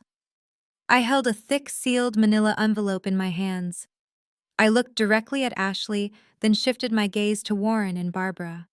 They looked like cornered animals, realizing the trap had completely closed. I did not steal a single cent, I said, my voice echoing clearly over the winter wind. You came here demanding that I transfer your money back to you. You think I am holding it hostage in some petty family revenge plot, but you are completely wrong. I cannot transfer your money, because the money does not belong to me, and it certainly does not belong to you. I tossed the thick manila envelope directly at Warren's chest. He fumbled and caught it against his thin vacation shirt. What is this? He demanded, his hands shaking as he stared at the official court seals stamped on the outside of the envelope. That is a judicially mandated restraining order, I stated cleanly. It legally prohibits all four of you from coming within 500 feet of me, my property, my workplace, or Agnes. It goes into effect the second it touches your hands, which means right now. Warren stared at the envelope as if it were a venomous snake. You cannot do this. You have to give us our money back, Gemma. We have nothing. The money is gone, Warren, I said, savoring every single syllable. When I discovered the forged signature on the real estate deed, and the 4 fraudulent black credit cards you opened using Grandma's social security number, I did not just freeze the accounts. As a forensic accountant, I know exactly how to trigger a federal asset freeze. I handed the entire digital forensic portfolio over to the federal authorities. The United States government has officially seized your bank accounts, your offshore savings, and your credit lines. The funds are currently sitting in a federal evidence locker, pending your criminal trial for fiduciary fraud and identity theft. Barbara's knees finally gave out. She collapsed onto the icy porch, sobbing wildly, clutching her designer handbag against her chest. We are ruined, she wailed over and over. Ashley turned on Spencer, hitting his chest with her fists. Do something, Spencer. Call a lawyer. We need our cars. We need our money. Spencer just backed away from her, holding his hands up in surrender, his eyes wide with fear. I am not going to jail for you, Ash. I did not sign any of those papers. Leave me out of this. The lead police officer stepped onto the threshold, resting his hand firmly on his duty belt. You have all been legally served the restraining order, he announced, his voice booming with absolute authority. You are currently trespassing on protected property. You have exactly 1 minute to grab your luggage and vacate these premises. If any of you are still standing on this driveway in 60 seconds, I will personally arrest you for violating a court order and criminal trespassing. Now move. Warren looked at me, his eyes wide with a desperate, pleading panic. He was completely broken, stripped of his wealth, his power, and his arrogant pride. Gemma, please, he whispered, his voice breaking. We have nowhere to go. We will freeze out here. I looked at the 4 of them shivering on my porch, surrounded by their useless luxury suitcases. They had executed a plan to discard an innocent woman, leaving her to die in the brutal cold so they could live like royalty. Now the wheel had turned, and they were facing the exact same brutal elements they had weaponized. There is a bus stop 3 miles down the road, I said, my voice as cold as the ice under their boots. I suggest you start walking. Good luck with prison. I stepped back into the warmth of my foyer and pulled the heavy oak door shut. The deadbolt clicked into place, sealing them outside in the dark, freezing winter night. I watched through the security cameras as the 4 of them dragged their heavy luggage through the snow, the flashing lights of the police cruiser ensuring they did not linger a single second beyond their allotted minute. They trudged into the freezing darkness of the Chicago streets, stripped of their wealth and their unearned arrogance. The physical confrontation was over, but I knew my sister better than anyone. Ashley was a cornered animal, and cornered animals always resort to their primary survival instinct. For Ashley, that meant weaponizing her internet audience. The house remained peaceful through the night. Agnes slept soundly, wrapped in warm blankets, while I finalized the forensic data files for Harrison. I woke up early the next morning, brewing a fresh pot of coffee and preparing to log into my firm's secure network. Everything felt quiet and under control. Then my phone vibrated against the granite island. Then it vibrated again. Within seconds, the device was shaking violently, emitting a continuous stream of notification chimes that blended into one chaotic digital scream. It was not Warren or Barbara. They were blocked and legally gagged by the restraining order. I picked up the phone and saw hundreds of alerts flooding my lock screen. They were pouring in from Instagram, TikTok, LinkedIn, and my professional email inbox. They were not messages from friends or colleagues. They were from absolute strangers. I unlocked the screen and opened the first notification. It led me straight to TikTok. There was Ashley. She had perfectly orchestrated the lighting to cast harsh, dramatic shadows across her face.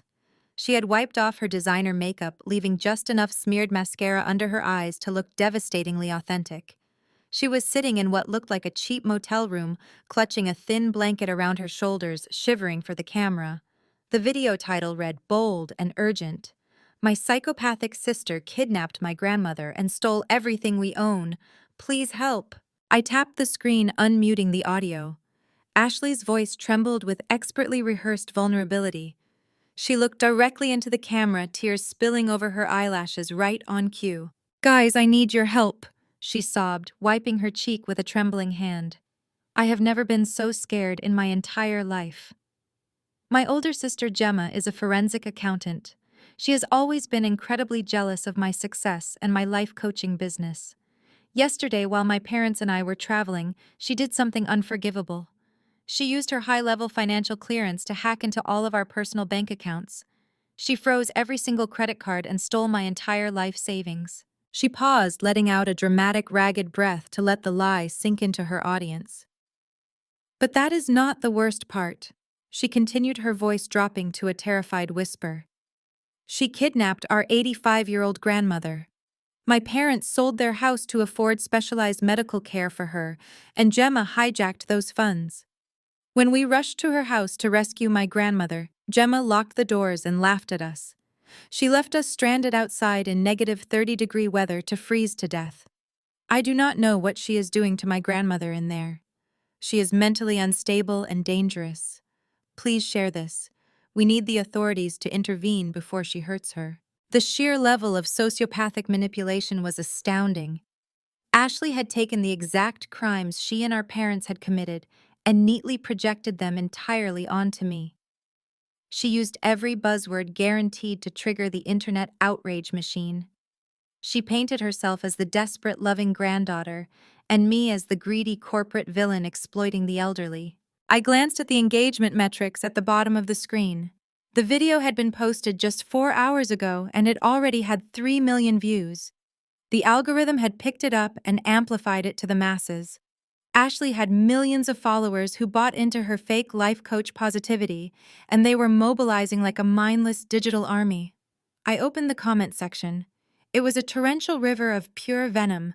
Thousands of comments were rolling in by the second. "We need to find this Gemma girl and ruin her life. Call the FBI right now. How is she allowed to work as an accountant?" I found her LinkedIn profile. "Everyone go report her employer. Someone needs to go to her house and break that door down to save the grandma."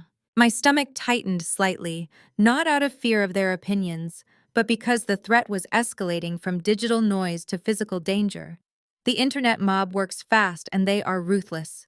Within the span of a few swipes, I saw that some eager armchair detective had already doxed me.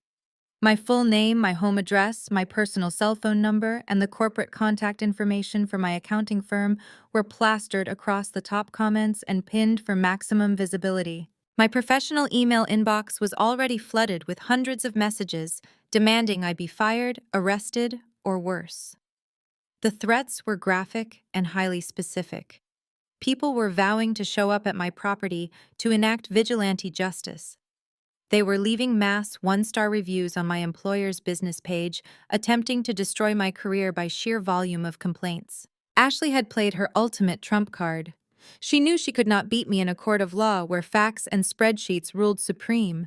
So she dragged the battle into the court of public opinion, where emotion hysteria and mob mentality destroyed lives in a matter of hours.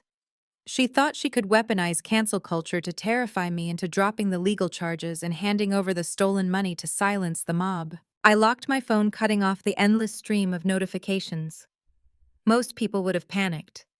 Most people would have immediately posted a frantic defensive video trying to explain the truth, begging the internet to believe them over a crying influencer. But engaging with a viral mob only feeds the algorithm and validates their outrage. I walked over to the guest room, checking on Agnes one more time. She was smiling, sipping warm broth, completely shielded from the digital nightmare outside. I promised myself I would protect her from them, and I meant it. I went back to my office and sat down at my heavy mahogany desk. Ashley wanted to play media games. She wanted to use screens to manipulate reality. She had completely forgotten that I possessed something far more powerful than fake tears and smeared mascara. I had undeniable high-definition time-stamped reality. I reached for the encrypted hard drive containing the security footage. It was time to show the internet exactly who they were defending. Before I could plug the drive into my secure terminal, my cell phone rang. The caller ID displayed the name of David, the managing partner at my forensic accounting firm. I answered the call, fully expecting a tense conversation about the sudden flood of hateful emails hitting our corporate servers. Instead, David sounded uncharacteristically rigid. "Gemma, we have a severe security situation in the main lobby," he said, his voice cutting through the sound of chaotic shouting in his background. "A man claiming to be your brother-in-law is here with a dozen aggressive individuals. They are recording the receptionist screaming accusations and demanding we terminate your employment immediately. The building management is threatening to call a tactical unit. Lock the elevators and do not engage with them." "David," I replied, grabbing my heavy winter coat and sliding the encrypted hard drive into my leather briefcase. "I am an asset to this firm, and I do not hide from online trolls. I will be there in 20 minutes to handle this personally." I navigated the icy Chicago streets with cold, calculated precision. The freezing wind battered the windshield of my car, but my mind was entirely focused on the legal trap I was about to spring. Spencer was a coward who hid behind Ashley's curated internet persona. He liked the aesthetic of wealth, but lacked the intelligence to actually sustain it. By bringing a mob to my place of employment, he had crossed a boundary that handed me the perfect opportunity to destroy his false bravado in public. When I walked through the revolving glass doors of our high-rise corporate headquarters, the pathetic spectacle unfolded exactly as I had anticipated. Spencer stood in the center of the vast marble lobby, wearing a ridiculous designer puffer jacket that he definitely could not afford. He was surrounded by a small mob of angry internet vigilantes who had blindly bought into Ashley's fake victim narrative. They were holding up their smartphones, recording the chaos for social media clout, while aggressively shouting at our security guards. "We are not leaving this building until you fire the criminal," Spencer yelled, pointing a manicured finger at the head of corporate security. "She stole my wife's life savings. She is a financial abuser and a fraud. We demand justice for her grandmother." I stepped past the security barrier, my heels clicking sharply against the polished marble floor. The authoritative sound drew the immediate attention of the mob. Suddenly, a dozen camera lenses swiveled away from the guards to focus directly on my face. "That is her," one of the vigilantes shouted, pointing a phone inches from my face. "There is the psychopathic sister who left her family to freeze." I did not flinch. I did not raise my hands to block their cameras or cower in shame. I walked straight up to Spencer, stopping just 2 feet away from him. He tried to maintain his aggressive, puffed-out posture, but I saw the familiar flicker of absolute cowardice dart across his eyes. Confronting me in the real world where actual consequences existed was a terrifyingly different game for him. "What exactly are you doing here, Spencer?" I asked, my voice echoing off the high ceilings. Perfectly calm and dangerously quiet. "You are actively violating a federal restraining order by intentionally seeking me out at my place of employment. That is a direct breach of a judicial mandate and a jailable offense." "I am exposing you," Spencer shot back, though his voice lacked its previous volume. "You cannot hide behind your fancy corporate job anymore, Gemma. The whole world knows what you did to Ashley and your parents. We are shutting your career down today." I turned to the head of security, who was standing by with 4 other guards waiting for my signal. "These people are trespassing," I stated clearly, my professional demeanor unwavering. "They have no legal business in this commercial building. Please escort them out immediately. If they resist or refuse to stop filming on private corporate property, have the Chicago Police Department arrest them for criminal trespassing and targeted harassment." The guards immediately stepped forward, forming a solid physical wall between me and the angry mob. The internet vigilantes quickly lowered their phones, realizing that corporate security did not care about their online follower counts or their viral outrage. But before Spencer could turn and run away with his tail tucked between his legs, I reached into my leather briefcase. I pulled out a thick, crisp white envelope sealed with a bright red legal sticker. I held it out to him. "What is that?" he stammered, taking a nervous step backward. "Consider it a parting gift," I replied, forcing the envelope against his chest until he reflexively grabbed it. "Since you came all this way to publicly discuss financial crimes, I thought you should have the latest update on your own personal portfolio. Go ahead, Spencer. Open it right now for your live audience. Let them see how financially successful you really are." He stared at the envelope, his hands trembling slightly under the harsh lobby lights.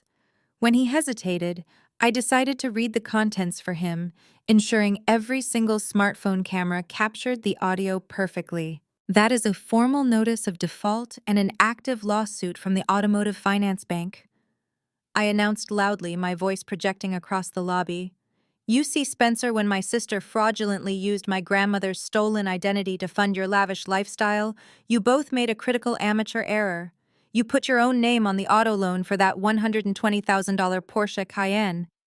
And since I permanently froze the stolen trust funds you were illegally using to make those massive monthly payments, the bank has officially accelerated the debt." Spencer's face turned a sickly shade of gray. The vigilantes surrounding him suddenly looked confused, whispering nervously among themselves. Their righteous leader was suddenly looking very much like a terrified fraud. "They are not just repossessing the luxury vehicle, Spencer." I continued, driving the final nail into his pathetic ego. "They are suing you personally for the deficiency balance and the wire fraud involved in the initial credit application. You are completely broke. You have absolutely no hidden assets. And you are about to be federally indicted for financial crimes. So I highly suggest you take your little fan club and leave my building before the police arrive to execute the active arrest warrant attached to that exact document." Spencer dropped the envelope onto the marble floor like it was burning his hands. He did not say another word. He turned around and practically sprinted toward the revolving doors, shoving past the confused internet mob he had brought with him. The vigilantes, seeing their fearless leader flee in absolute terror, quickly scrambled after him, completely dispersing into the freezing Chicago wind. I stood in the quiet lobby watching them run, feeling the familiar satisfaction of cold, hard numbers settling a score. I picked up the envelope, handed it to a security guard to mail to his last known address, and headed up to my office. It was time to deal with the internet. Dealing with the internet did not mean posting a reactive video or arguing with anonymous avatars in a comment section. It meant bringing the undeniable truth into a highly publicized legal setting where perjury carried an actual prison sentence. 2 days later, I walked into the sprawling conference room of the downtown civil courthouse. Ashley and her viral teardrops had successfully turned a standard civil deposition into a media circus. Local journalists and news camera operators were lined up against the back wall, eagerly waiting to document the downfall of the greedy accountant who allegedly kidnapped her own grandmother. Warren and Barbara sat across the heavy mahogany table, looking exhausted, but desperately clinging to their false bravado. They had managed to secure a high-profile defense attorney named Mitchell before my asset freeze had completely locked their remaining credit lines. Mitchell was a classic courtroom bulldog known for his aggressive intimidation tactics. He had clearly built his entire defense strategy around Ashley's internet narrative, hoping to paint me as a disgruntled, estranged daughter executing a vindictive smear campaign. For the first 45 minutes of the deposition, Mitchell paced the floor, firing relentless accusations at me while the stenographer typed furiously. He questioned my professional ethics, my mental stability, and my motives. He repeatedly suggested that I had manipulated the banking system to exact revenge for childhood grievances. "You want this room to believe a highly improbable fiction," Gemma Mitchell said, leaning over the table and invading my personal space. "You are asking the court to believe that my client's respected business owners with zero criminal history suddenly decided to abandon an 85-year-old woman in the dead of winter. That goes against all human logic. The truth is that Agnes was dropped off for a scheduled family visit, and you have manufactured this dramatic kidnapping narrative to seize control of her estate. I sat perfectly still, my hands folded neatly on the polished wood. I did not break eye contact with him. Is there a legal question hidden somewhere in that monologue, Mitchell? Or are you just practicing your closing arguments for the evening news broadcast? Mitchell's face flushed with irritation. He slammed his hand flat against the table, producing a loud crack that made Barbara jump in her seat. The question is simple, he barked. Where is your physical proof? You have frozen my clients' assets and dragged their names through the mud based entirely on your own malicious financial interpretations. Where is the evidence of this so-called brutal abandonment? Show us the proof that they threw her into the snow, or admit right now under oath that you fabricated the entire scenario to steal your family's wealth. Harrison, my attorney, sat next to me and calmly adjusted his tie. He looked at me and gave a microscopic nod. The trap had been set, and Mitchell had practically begged me to spring it. I unclasped my leather briefcase and pulled out a small, encrypted USB drive. I held it up for the room to see. I do not deal in fabricated narratives. I stated, my voice projecting clearly to the row of journalists recording every word at the back of the room. I deal in hard data and time-stamped reality. If you want physical proof of what your clients did, I am more than happy to provide it to the official record. I stood up, walked over to the digital media console connected to the massive flat-screen monitor on the conference room wall and plugged the drive in. I bypassed the password protection and opened the primary video file. This is the raw, unedited security footage from my front porch Ring camera, I announced, turning to face the room. The timestamp is 5:00 in the morning. The verified meteorological temperature at the exact moment this was recorded was -29 degrees Fahrenheit. Please pay close attention to your highly respected clients. I hit play. The large screen flickered to life, displaying crisp infrared night vision. The howling sound of the Chicago blizzard immediately filled the quiet conference room, the wind roaring aggressively through the audio feed. On the screen, Warren's silver Mercedes lurched into the frame tires, slipping on the thick ice covering my driveway. Every single person in the room watched in dead silence as the passenger doors swung open. Warren stepped out, fighting against the brutal wind. He marched to the other side of the vehicle and aggressively hauled Agnes' wheelchair out of the back seat. He did not gently assist his mother. He grabbed her by the arms, yanked her out of the heated car, and dumped her roughly into the chair. Murmurs of shock rippled through the journalists at the back of the room, but the video was about to get significantly worse. On the screen, Warren shoved the wheelchair violently over the icy threshold of my walkway, pushing it hard enough that it skidded and slammed against the concrete step of my porch. Agnes' frail head snapped back from the impact.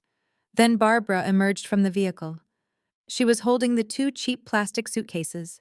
She did not walk them up the stairs. She stood by the car door and hurled the suitcases directly at the porch. One of the heavy plastic bags sailed through the freezing air and struck Agnes directly in the side of her face. The sickening thud of the impact was perfectly captured by the microphone. On the video, Barbara pointed a finger at the shivering elderly woman and screamed something completely legible over the wind. "Do not you dare call us! You ruined Ashley's house. You are on your own now." Warren and Barbara jumped back into the Mercedes, slamming the doors. The engine roared, the tires spun violently, kicking a spray of dirty ice directly onto Agnes' lap, and the car sped away into the darkness. The video ended with the heartbreaking image of my grandmother sitting alone in the lethal cold, her lips visibly trembling as she whispered to the camera lens, apologizing for being a burden. I paused the video, freezing the frame on her terrified, shivering face.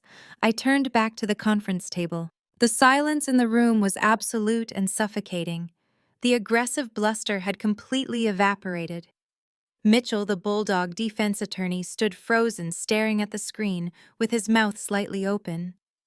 He slowly lowered his gaze, looking at Warren and Barbara with an expression of pure, unfiltered disgust. They had clearly lied to him about the events of that morning. No defense lawyer in the world could spin that footage into a scheduled family visit. At the back of the room, the journalists were practically vibrating with adrenaline. Cameras clicked rapidly, capturing the paused frame on the monitor. Pens flew across notepads. Ashley had wanted a media spectacle, and I had just handed the local news the most devastating piece of viral evidence imaginable. Warren had turned a sickly shade of gray, his eyes fixed on the table, unable to look anywhere else. Barbara had buried her face in her trembling hands, completely destroyed by the undeniable visual proof of her own monstrous cruelty. "Do you need me to replay the footage for clarity, Mitchell?" I asked, walking back to my seat and folding my hands. "Or are you ready to officially enter my malicious fabrication into the court record as Exhibit A for the criminal prosecution of your clients?" Mitchell did not answer. He slowly closed his legal pad, snapped his briefcase shut, and looked at Warren with an expression of pure professional fury. "We are done here," he announced to the room, his voice clipped and decisive. The deposition was effectively over, but the true public execution was just beginning. The journalists at the back of the room did not wait for formal dismissals or polite goodbyes. They scrambled over each other, knocking over folding chairs as they rushed into the hallway to transmit the scoop of the decade directly to their editors. By 5:00 that evening, the local news network aired the raw, unedited Ring camera footage during their primetime broadcast. They did not blur Warren's face. They did not mute Barbara's screaming. The horrific high-definition image of an 85-year-old woman taking a heavy plastic suitcase to the face in sub-zero temperatures was broadcast directly into millions of living rooms across the state. The news anchor specifically noted the exact temperature and the fact that the elderly victim had been recently evicted from a care facility due to non-payment. Within 30 minutes, someone clipped the news broadcast and uploaded it to TikTok, stitching it side by side with Ashley's fake crying video from the motel room. The split screen was a masterpiece of digital karma. On the left side of the screen, Ashley was sobbing, forcing out fake tears, and claiming I had kidnapped our grandmother. On the right side of the screen, Warren and Barbara were violently shoving that same grandmother into the freezing snow and speeding away. The caption overlaying the video was simple and devastating. "The real psychopaths exposed." The digital winds shifted with terrifying violent speed. The exact same internet mob that had spent the last 48 hours demanding my head on a spike suddenly realized they had been manipulated by a sociopathic influencer. And the internet absolutely despises being played for a fool. The algorithmic outrage machine reversed its course instantly, locking its crosshairs directly onto Ashley. I sat in my home office sipping hot chamomile tea, watching the digital destruction unfold in real time across my monitors. My phone, which had been melting down with death threats just yesterday, was now receiving hundreds of apology emails from strangers. But I barely paid attention to my own inbox. I was entirely focused on tracking Ashley's digital footprint. The backlash was biblical in its proportion. Ashley's perfectly curated Instagram feed transformed into a digital war zone in a matter of minutes. The comments section under her tearful victim video morphed from overwhelming support to absolute vitriol. People tagged local law enforcement agencies demanding her immediate arrest. They posted screenshots of the frozen driveway. They dragged her relentlessly for sitting in a motel room wearing a $5,000 designer fur coat, while her grandmother froze in a thin spring jacket. Social media users are ruthless investigators, and they quickly matched the timestamp of her launch party with the exact dates of the elder abuse. Unable to handle the intense heat, Ashley made the fatal influencer mistake. She tried to delete the negative comments. When the volume became too massive for her to manually filter, she turned off her comments entirely. But in the court of public opinion, turning off your comments is the digital equivalent of pleading guilty. It only fueled the fire. People began creating response videos analyzing her body language, pointing out the distinct lack of actual tears, and exposing the sheer narcissism of her entire brand. I opened a live social media analytics tracker on my secondary monitor. Ashley's follower count was plummeting at a staggering rate. She was losing tens of thousands of subscribers every hour. The red graph line nosedived toward zero, reflecting the total evaporation of her carefully constructed empire. Then the corporate sponsors reacted with ruthless corporate efficiency. At 8 in the evening, a luxury athletic wear brand released a formal statement on Twitter, severing all ties with Ashley's brand. They explicitly condemned elder abuse and stated they would be reevaluating their vetting process for influencers. An hour later, a high-end organic skincare company posted a graphic to their Instagram stories, announcing they were pulling her sponsorship contract effective immediately due to a severe breach of their morality clause. They even canceled her personalized discount code publicly. Her revenue streams were being surgically severed one by one. But the ultimate financial blow came around midnight. Ashley had been banking her entire survival on her premium life coach masterclass. She had charged eager followers $2,000 a ticket, promising to teach them the secrets to manifesting abundance and financial freedom.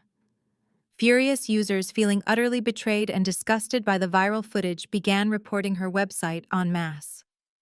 They flooded the hosting platform with allegations of financial fraud and deceptive business practices. They called their credit card companies and initiated thousands of chargebacks simultaneously, citing fraudulent services. The hosting provider utilized an automated system designed to mitigate financial risk. When the system detected the massive, unprecedented spike in chargebacks and fraud reports, it triggered an automatic fail-safe. At exactly 2 a.m, the platform completely suspended her merchant account. Anyone trying to access her masterclass or purchase her digital products was met with a stark blank white screen displaying a fatal error message. This storefront is no longer available. Her payment processor froze whatever pending funds she had managed to collect, sealing them in a reserve account to cover the incoming avalanche of refunds. She could not withdraw a single cent. The money she thought would save her from ruin was locked away in digital purgatory. In less than 24 hours, Ashley's entire digital empire had been reduced to ashes. She had weaponized the internet to destroy my career, but she had failed to understand that the internet owes loyalty to no one. It is a hungry beast that requires constant feeding, and she had just served herself up on a silver platter. Her career as a lifestyle guru was permanently obliterated. No legitimate brand would ever touch her again. No follower would ever trust her advice. She was officially a digital pariah, stripped of her income, her platform, and her fake persona. I closed my laptop, feeling the quiet, peaceful hum of my secure house. Agnes was sleeping safely down the hall, entirely protected from the chaos. I had promised to shield her, and I had delivered. The golden child who had spent her entire life stepping on others to climb higher had finally been introduced to gravity. The fall was spectacular, and she had absolutely no one to blame but herself. The morning after the digital slaughter brought a harsh, biting reality to the cheap motel room where Ashley had taken refuge. The internet mob had stripped away her virtual crown, but her real-world nightmare was just initiating its opening sequence. Spencer, her supposed soulmate and supportive husband, was a parasite by nature. Parasites do not possess loyalty. They possess survival instincts. They attach themselves to a host with a pulse, and the second that host turns cold, they detach and search for a new victim. With Ashley's bank accounts frozen, her merchant platforms permanently suspended, and her reputation rendered entirely radioactive, the host was officially dead. Ashley woke up to the freezing draft of a door left ajar. She sat up on the stained mattress, rubbing her swollen eyes, calling out Spencer's name. The only response was the rumble of highway traffic outside. She threw off the thin blanket and stumbled toward the bathroom, expecting to find him getting ready. It was empty. The sudden absence of his massive designer travel bag sitting in the corner of the room sent a spike of pure adrenaline straight into her chest. She rushed to her own luggage, tearing open her pristine leather handbag. She scrambled past her expensive cosmetics, reaching for the hidden zipper compartment at the very bottom. Her fingers met nothing but empty fabric. The small velvet pouch containing her diamond tennis bracelet, her 2 heavy gold necklaces, and the emergency stack of $2,000 in cash she had hidden away was completely gone. In its place, sitting perfectly centered on the cheap laminate desk, was a single piece of motel stationery. Ashley snatched the paper, her hands shaking violently. The note was brutally short, entirely stripped of his usual fake spiritual guru nonsense. He wrote that his lawyer had strongly advised him to distance himself from her active criminal investigations. He explicitly stated he was filing for divorce immediately and cutting his losses before the federal indictments dropped. He ended the letter by telling her not to contact him because his new prepaid cell phone number was strictly for legal counsel. Spencer had stolen her last remaining liquid assets and fled the state, leaving his wife completely bankrupt, facing federal charges, and entirely alone in a roadside motel. Ashley dropped the paper, sinking to the dirty carpet, letting out a hollow, agonizing scream that nobody heard. While the golden child was experiencing her first taste of absolute isolation, the architects of my misery were preparing for their own spectacular implosion.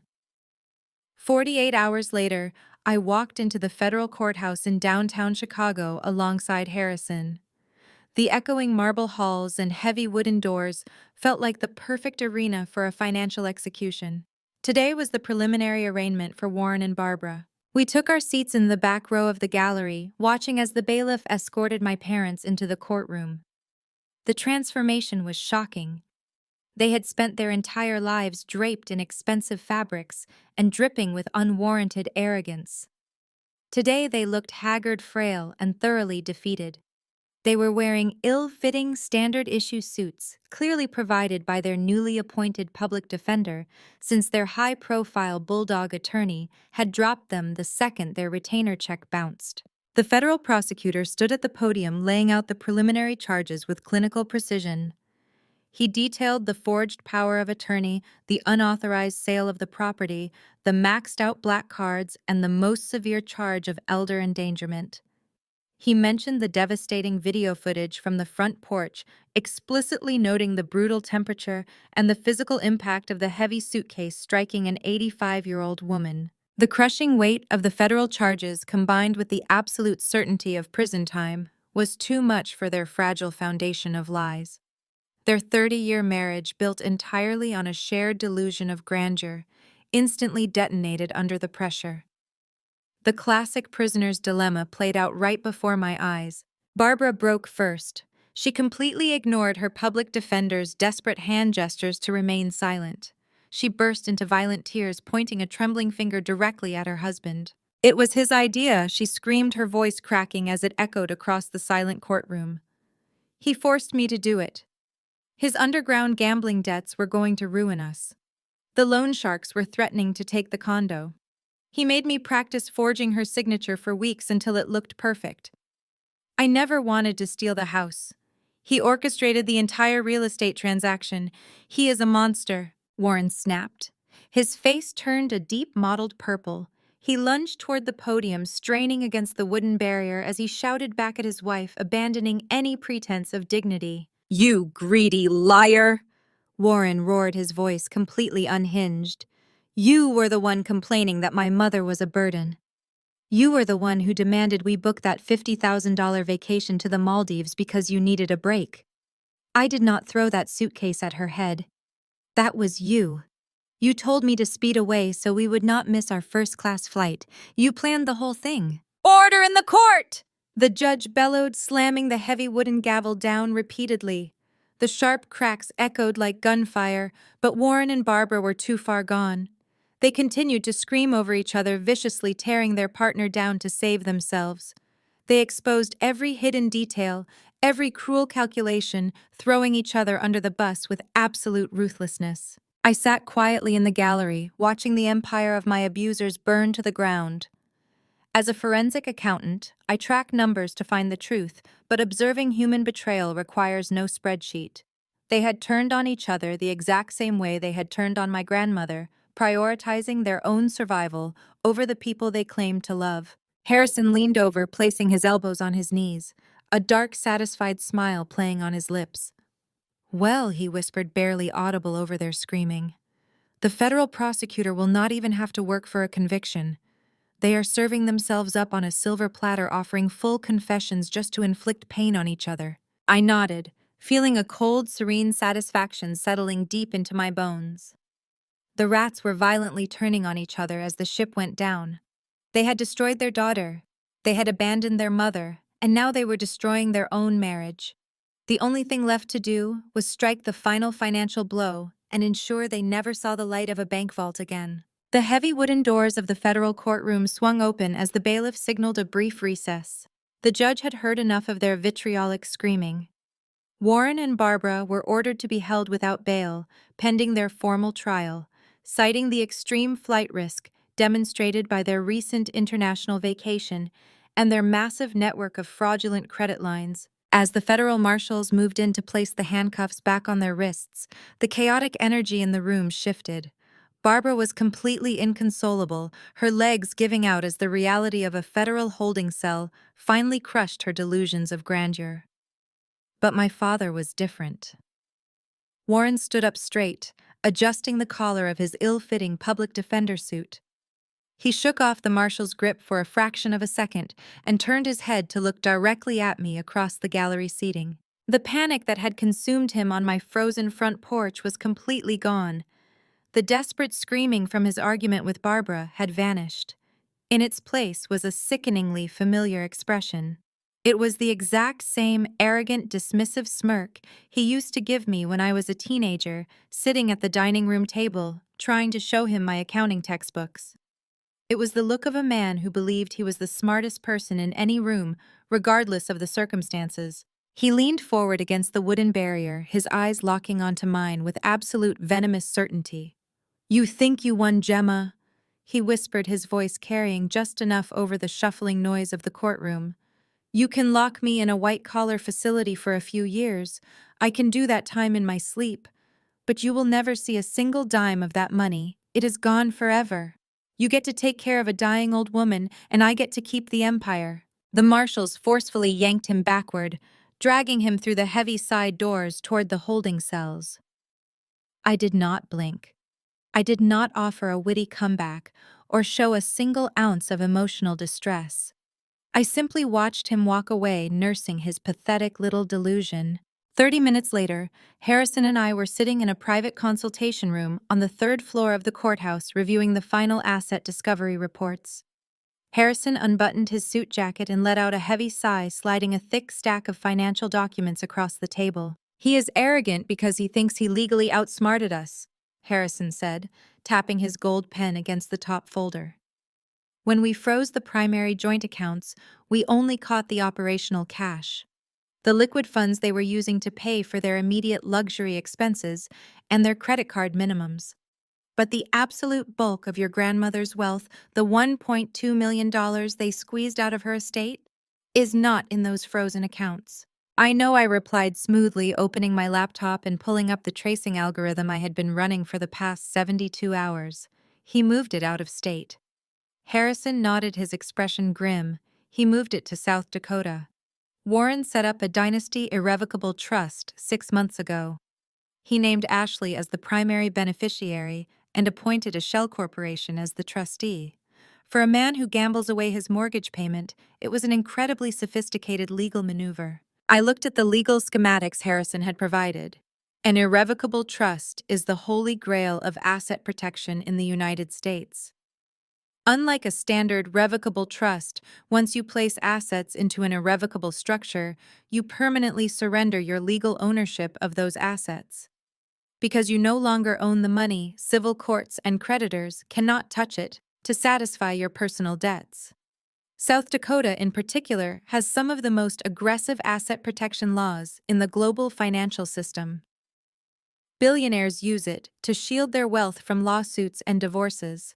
Warren believed he had executed the perfect financial crime. He knew that by forcing the sale of Agnes House and laundering the $1.2 million directly into that specific trust structure, he had built a titanium vault around the cash. He knew that even if I successfully sued him in civil court for elder abuse and won a massive judgment, I would never be able to pierce the veil of the South Dakota Trust to collect the damages. In his mind, he was untouchable. He would serve a comfortable sentence in a minimum security federal camp, reading books and playing tennis. When he got out, Ashley would be waiting for him with a perfectly preserved multi-million-dollar fortune that they could use to restart their lavish lifestyle. "That is why he was smirking at you in the courtroom," Harrison explained, running a hand over his face. "He thinks he secured the bag." "Under standard civil litigation procedures, he is absolutely right, Gemma. I am one of the best elder law attorneys in this city, and even I cannot break a South Dakota irrevocable trust with a standard civil judgment. The state laws are specifically designed to block attorneys like me from getting in. He built a fortress. I listened to Harrison lay out the depressing legal reality, but my heart rate did not increase. I did not feel the crushing defeat that Warren so desperately wanted me to feel. Instead, I felt a warm, buzzing sensation in my fingertips as I stared at the lines of data scrolling across my monitor. Warren had spent his entire life looking down on my profession. He thought accounting was just data entry for boring people. He lacked the fundamental intelligence to understand that forensic accounting is the financial equivalent of performing a lethal autopsy. He built a fortress based on civil law. He completely forgot about the federal government. "You are looking at this like a civil litigator," Harrison, I said, rotating my laptop screen so he could see the intricate web of digital nodes connecting Warren's bank accounts to the South Dakota Trust. "You are looking at the walls of the fortress. I am not interested in breaking down the walls. I am looking at the foundation." Harrison furrowed his brow, leaning closer to the screen. "What do you mean?" "An irrevocable trust is only bulletproof if the money placed inside it is clean," I explained, tapping my finger against a specific red node on the digital map. Warren did not just take a cashier check and deposit it into the trust. He was trying to avoid triggering the Bank Secrecy Act reporting requirements. So he washed the money first. I opened a secondary folder revealing dozens of forged invoices and fake vendor payments. He funneled the $1.2 million through 3 different dummy corporations, claiming them as business expenses to offset his massive gambling debts before finally dumping the supposedly clean cash into Ashley's trust fund. Harrison's eyes widened as the realization hit him. He committed tax fraud to fund the trust. I smiled, closing my laptop with a satisfying click. He committed massive federal tax evasion and wire fraud. He thinks he is safe from a civil lawsuit, but nobody is safe from the Internal Revenue Service. Warren is sitting in his holding cell right now, dreaming about his untouchable money. He has absolutely no idea that I am about to burn his fortress to the ground using the most terrifying government agency on the planet. I smiled at Harrison, letting the weight of my strategy settle into the quiet consultation room. He leaned back in his leather chair, exhaling a breath he had clearly been holding. "You did not just track the stolen money," he murmured, his eyes wide with professional realization. "You weaponized his own tax returns against him." I reached into my briefcase and pulled out a heavy-bound document. I had printed a physical copy specifically for this moment. I dropped the massive stack of paper onto the mahogany table. It hit the wood with a loud, authoritative thud. 400 pages, I stated, tapping the thick cover. 400 pages of bank statements, fake invoices, canceled checks, and IP logs. I did not just find the stolen $1.2 million. I forensically reconstructed every single financial move my father made over the last 24 months. I opened the binder to the executive summary, flipping past rows of highlighted data. Warren thought he was a financial mastermind. When he forced the sale of my grandmother's house, he knew depositing a massive 7-figure check directly into his personal account would trigger an automatic suspicious activity report from the banking algorithms. So he layered the transaction. He set up 3 different dummy corporations registered in Delaware. He drafted dozens of fake consulting invoices to make the stolen cash look like legitimate business revenue coming from anonymous overseas clients. Then came the truly idiotic part. I continued tracing the digital flowchart I had printed with my index finger. He had to offset that massive influx of fake revenue so he would not be hit with a massive capital gains tax bill. He took his staggering underground gambling losses and disguised them as deductible business expenses. He claimed he was buying commercial real estate consulting services, when in reality he was losing hundreds of thousands of dollars at illegal poker tables. Once he thought the money was sufficiently washed, he wired the remainder directly into Ashley's South Dakota Irrevocable Trust. Harrison shook his head, a mixture of awe and professional disgust crossing his features. He committed federal tax evasion to fund a bulletproof trust. He practically wrapped the noose around his own neck and handed the rope to the federal government. "Exactly," I said, leaning forward. In civil court, we would spend 5 years and hundreds of thousands of dollars arguing with defense attorneys over state jurisdiction and asset protection laws. The South Dakota trust administrators would fight us every step of the way to protect their industry reputation as a safe haven for wealth. But I have zero intention of fighting a civil war, because an irrevocable trust is only impenetrable if the assets inside it are legally obtained. The moment you fund a trust with the proceeds of tax fraud and identity theft, it ceases to be a protected financial vehicle. It becomes an active crime scene. I closed the heavy binder.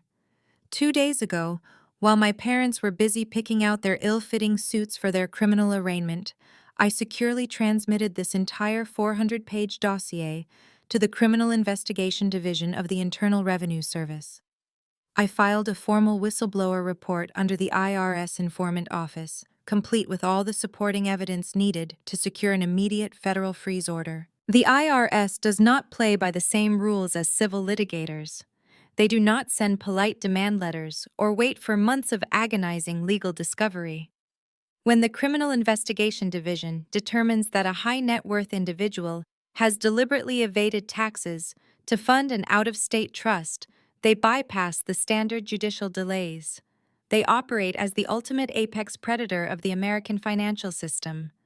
They freeze, seize, and liquidate without mercy. Meanwhile, Ashley was still sitting in her dingy roadside motel room, blissfully unaware of the financial nuke currently hurtling toward her orbit.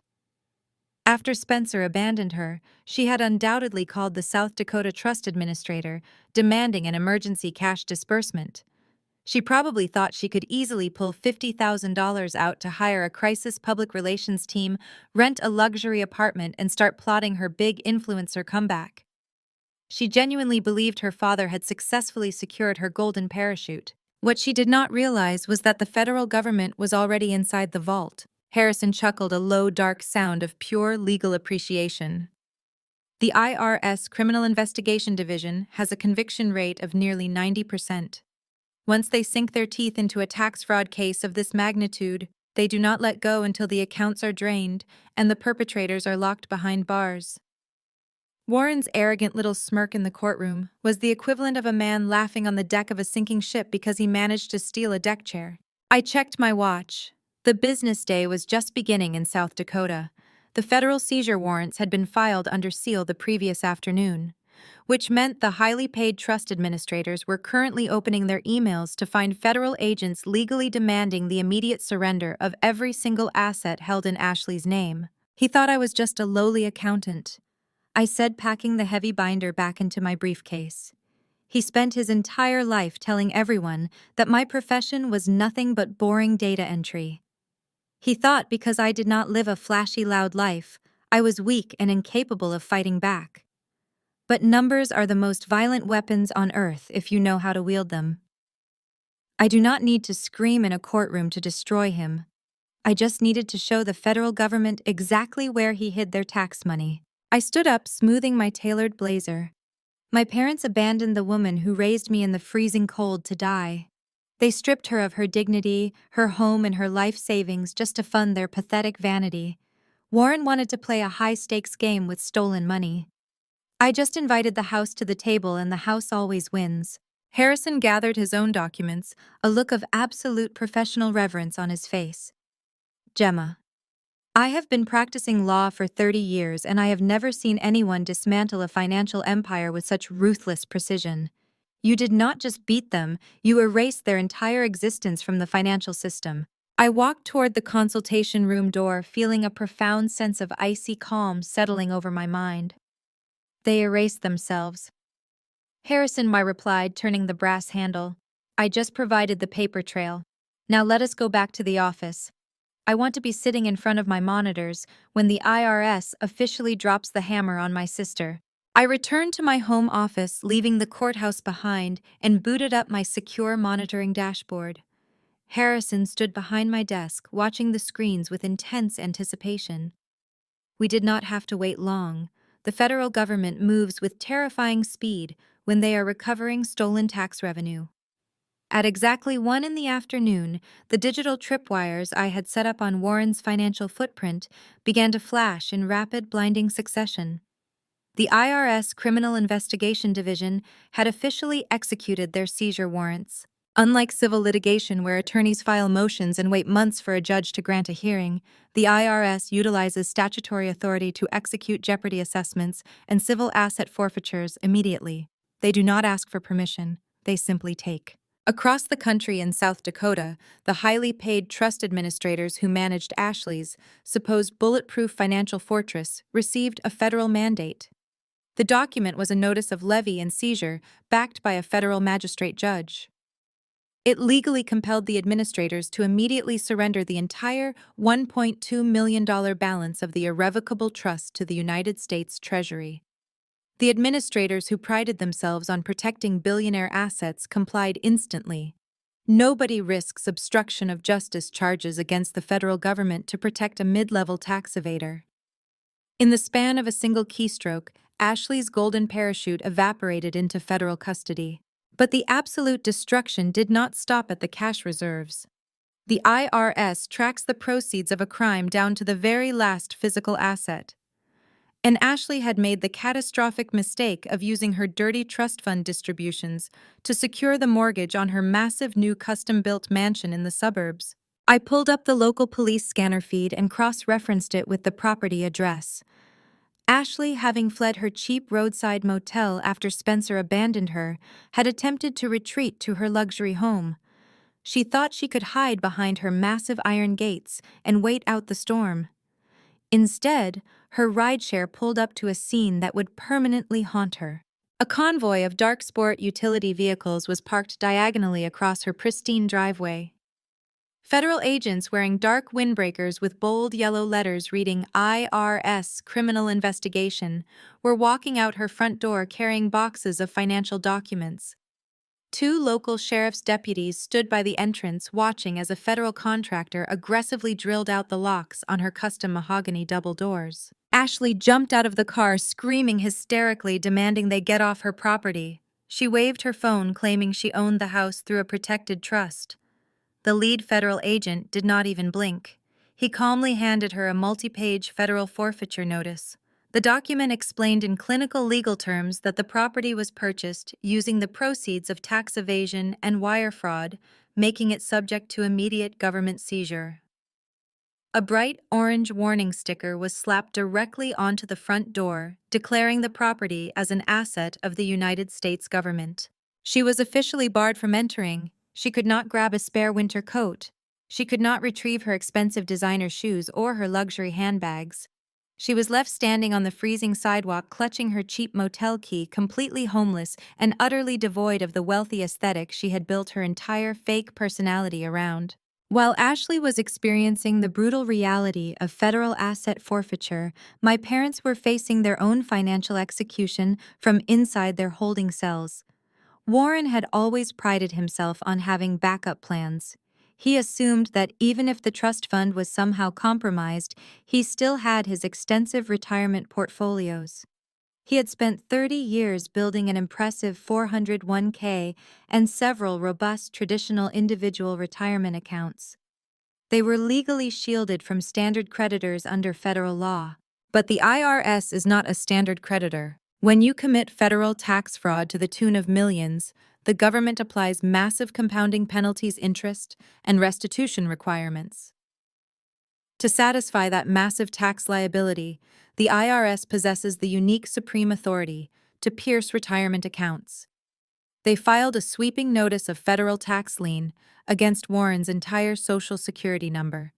The lien acted like a financial black hole. It instantly latched onto his retirement accounts, overriding all standard protections. The banks holding his retirement portfolios immediately froze the assets, restricting Warren from accessing a single penny. Inside the federal detention center, Barbara tried to use the inmate kiosk to purchase basic hygiene supplies from the commissary. She punched in her account numbers, expecting Warren's hidden reserves to cover her basic comforts. The kiosk flashed a stark red declined message. She had absolutely nothing. They could not afford a private criminal defense attorney forcing them to rely on an overworked public defender who was already encouraging them to accept a brutal plea deal. They could not even afford a bar of soap. I sat back in my ergonomic desk chair listening to the quiet hum of my computer tower. The digital map I had spent days building was now entirely grayed out. Every single financial node, every bank account, every credit line, every trust fund, and every property deed attached to my toxic family had been systematically dismantled and seized. They had tried to build their luxurious empire by cannibalizing an 85-year-old woman. They assumed their actions would remain buried under fake smiles and expensive country club memberships. They assumed I was just a quiet, obedient daughter who lacked the teeth to fight back. Instead, I had surgically separated them from every single material possession they valued. They were totally and completely bankrupt. There were no hidden safety nets, no secret offshore accounts, and no rich friends willing to bail them out. They were stripped down to absolute zero-facing years in a federal penitentiary, while their precious golden child was left wandering the freezing streets of Chicago, with nothing but the clothes on her back. I closed the IRS tracking portal and logged out of my encrypted dashboard. The financial war was over. I had executed the absolute total deprivation of my abusers without raising my voice a single time. I stepped away from my desk, leaving the dark glow of my monitors behind, and walked down the quiet hallway toward the guest bedroom. The brutal winter storm had finally broken, giving way to a crisp, bright Chicago morning.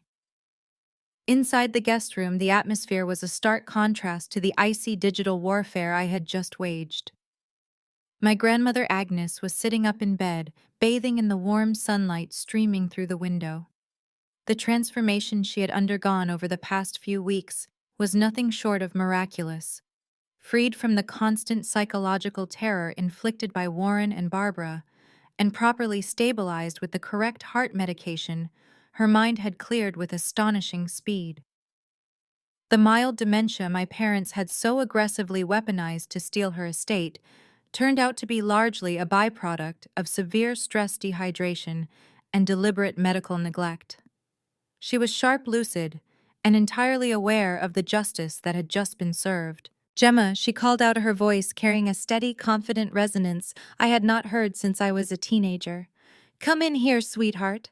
I need you to do something for me." I walked over and sat on the edge of her plush mattress, taking her warm hands in mine. She squeezed my fingers affectionately before pointing toward the corner of the room.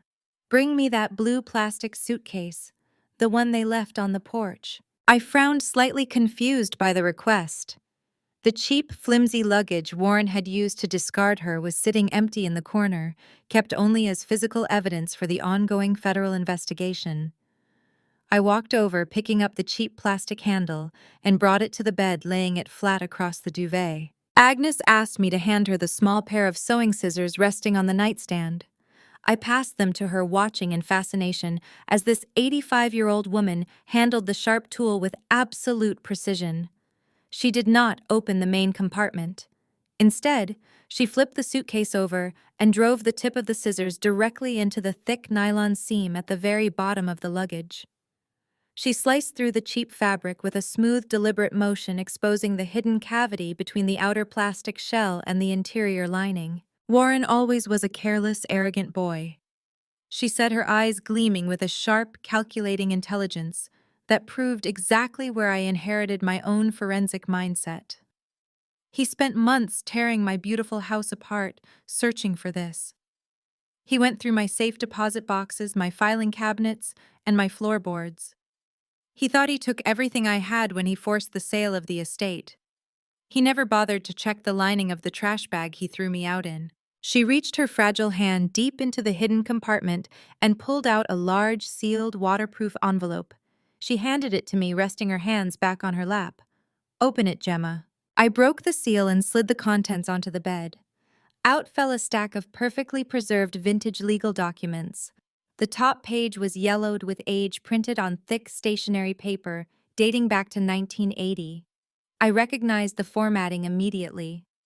It was a commercial real estate deed, transferring ownership of a massive tract of land on the rural outskirts of a growing Texas metropolis. At the time of purchase, the land had been nothing but barren dirt and scrub brush, completely devoid of any residential value. Warren thought this land was completely worthless, Agnes explained, leaning back against her pillows with a deeply satisfied smile. When your grandfather died, Warren mocked him for buying a patch of useless desert. He told me to sell it for pennies just to get it off the tax ledger.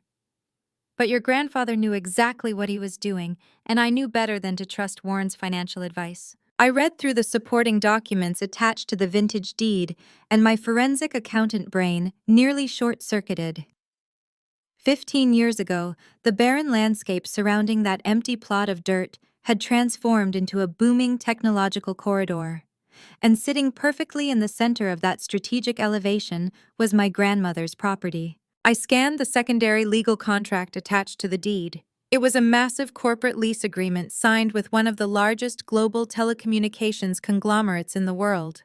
They had leased the exact center of her barren land to build a massive primary cell tower transmission array. I looked at the payment terms and felt my jaw physically drop. The telecommunications giant was paying a commercial lease rate of $30,000 every single month. It was an ironclad 99-year lease, generating $360,000 in pure passive untraceable income every single year. I had the corporate lawyers set up a blind trust. Agnes continued, her voice brimming with quiet triumph. The telecommunications company wired the money directly into a secure holding account that did not use my primary social security number. Warren never had the tax identification code, so he could never find the money. While he was maxing out fraudulent credit cards and stealing my house to pay off his underground poker debts, he was frantically searching for the deed to this land because he had heard a rumor about the cell tower lease. He turned my life into a living hell trying to find it. And all along I had it sewn into the bottom of the exact suitcase he used to throw me away. The poetic justice of the situation was absolutely staggering.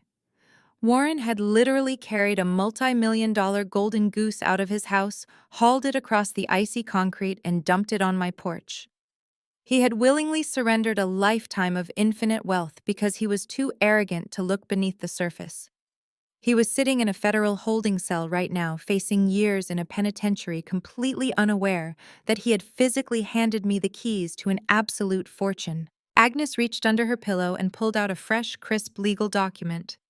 It was a transfer of ownership contract already bearing the official seal of Harrison, my elder law attorney. Agnes had secretly coordinated with him during one of his visits to the house. She picked up a pen, her hand completely steady, and signed her name with the exact, beautiful looping cursive that Barbara had so pathetically tried to forge on that fraudulent power of attorney. She signed the deed, the cell tower lease, and the multi-million-dollar blind trust entirely over to me. "This is not a gift, Gemma," she said, sliding the signed document across the duvet into my hands. "This is placing the family legacy exactly where it belongs. You are the only person in this bloodline with the intelligence to protect it and the ruthless loyalty to defend it." Warren and Barbara traded their souls for a fleeting illusion of wealth. You built your own armor. Now you have the empire to match it. I looked at the yellow deed and the freshly signed transfer contract, holding the absolute ultimate victory in my hands. The financial war had not just ended in the complete annihilation of the people who abused us. It had ended in my total supreme coronation. I folded the document safely into my hands, knowing that the future belonged entirely to the ones who survived the cold. 6 months after that quiet morning in the guest room, the final gavel fell on the empire of lies my parents had built. I sat in the very last row of the federal courthouse in downtown Chicago, watching the culmination of every spreadsheet, every digital forensic trace, and every piece of undeniable evidence I had handed over to the government. Warren and Barbara stood before a federal judge looking completely unrecognizable. The luxury suits and designer dresses had been replaced by standard-issue beige prison jumpsuits. The heavy toll of spending half a year in a federal holding center had aged them both a decade. Their skin was pale, their posture completely defeated. There was no more screaming, no more pointing fingers, and no more arrogant smirks. The devastating reality of the federal justice system had finally crushed the last remaining fragments of their entitlement. The federal judge, a no-nonsense woman who specialized in white-collar crime, did not hold back during the sentencing phase. She looked down from her bench and delivered a scathing reprimand that echoed through the silent courtroom. She explicitly highlighted the sheer malicious cruelty of abandoning an 85-year-old woman in sub-zero temperatures to fund a tropical vacation. She outlined the methodical nature of the tax evasion, the blatant forgery of the power of attorney, and the egregious misuse of stolen credit. When she read the final verdict, there was no leniency. Warren and Barbara were both sentenced to 7 years in a federal penitentiary, followed by a decade of supervised release and a mandatory restitution order that they would never be able to pay off in their lifetimes. As the marshal stepped forward to secure their handcuffs, Warren turned his head slightly, glancing toward the back of the gallery where I was sitting. His eyes were hollow, completely devoid of the superiority he had weaponized against me my entire life. I did not smile. I did not wave. I simply maintained a cold, steady gaze until the heavy wooden doors of the courtroom swung shut behind them. I walked out of the courthouse knowing with absolute certainty that I would never see or speak to either of them ever again. I had surgically removed the cancer from my life and the wound was finally closed. While Warren and Barbara were being transported to their respective federal facilities, their golden child was experiencing her own brand of permanent ruin. The internet mob had long since moved on to their next target, leaving Ashley in a digital graveyard. But the financial devastation was permanent. The Internal Revenue Service had officially seized and liquidated her custom-built mansion, along with every single asset she had purchased, using the stolen trust funds. Because she had knowingly participated in the fraudulent transfer, she was held personally liable for the massive tax penalties and the thousands of credit card chargebacks from her scammed followers. She was buried under a mountain of debt exceeding $600,000. With her reputation annihilated, her husband gone, and her credit score completely destroyed, Ashley was forced to face the real world without a safety net. The former luxury life coach, who used to preach about manifesting wealth to millions of followers, now works the graveyard shift at a run-down gas station off the interstate. A private investigator I hired to finalize the asset checks sent me a single photograph of her new reality.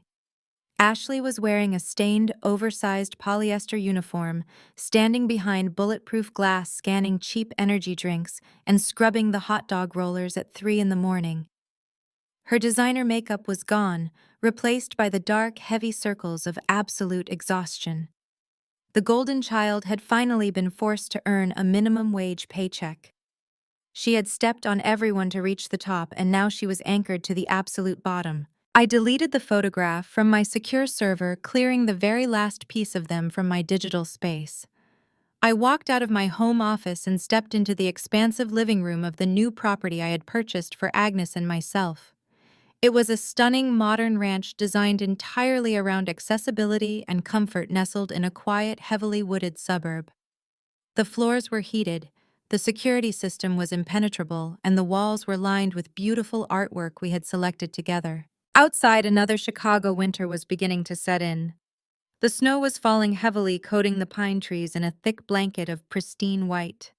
The wind howled against the reinforced glass, but inside the house, the atmosphere was a fortress of absolute warmth and peace. I walked over to the massive stone fireplace where thick oak logs cracked and popped, throwing a beautiful orange glow across the room.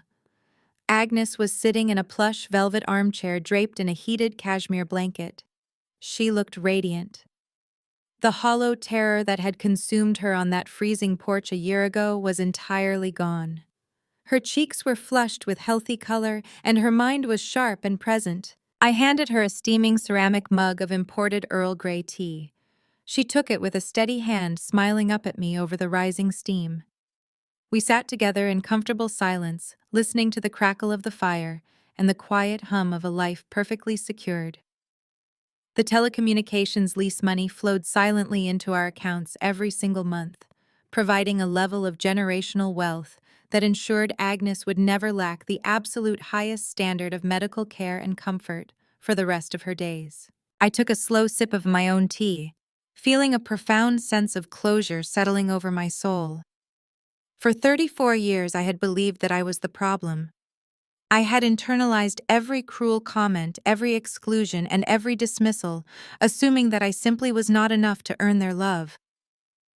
But standing in the wreckage of their empire, I finally understood the truth. I was never the broken one. I was just the only one who refused to participate in their toxicity. Blood does not make a family. Shared DNA is nothing but a biological coincidence. True family is not defined by who is in the photographs at the country club or who shows off the most expensive gifts on social media. True family is the person who opens the door when you are freezing. It is the person who shields you from the storm and fights fiercely to protect your dignity when the rest of the world turns away. They thought they could discard the black sheep of the family without any consequences. They thought throwing us out into the bitter cold would neatly solve all their problems. But they made a fatal miscalculation. You should never underestimate the ones you leave out in the freezing dark. Because when you lock the true survivors out in the snow, you better prepare your fortress. We do not just learn how to survive the winter. We learn how to become the absolute blizzard that sweeps back in and buries everything you ever built.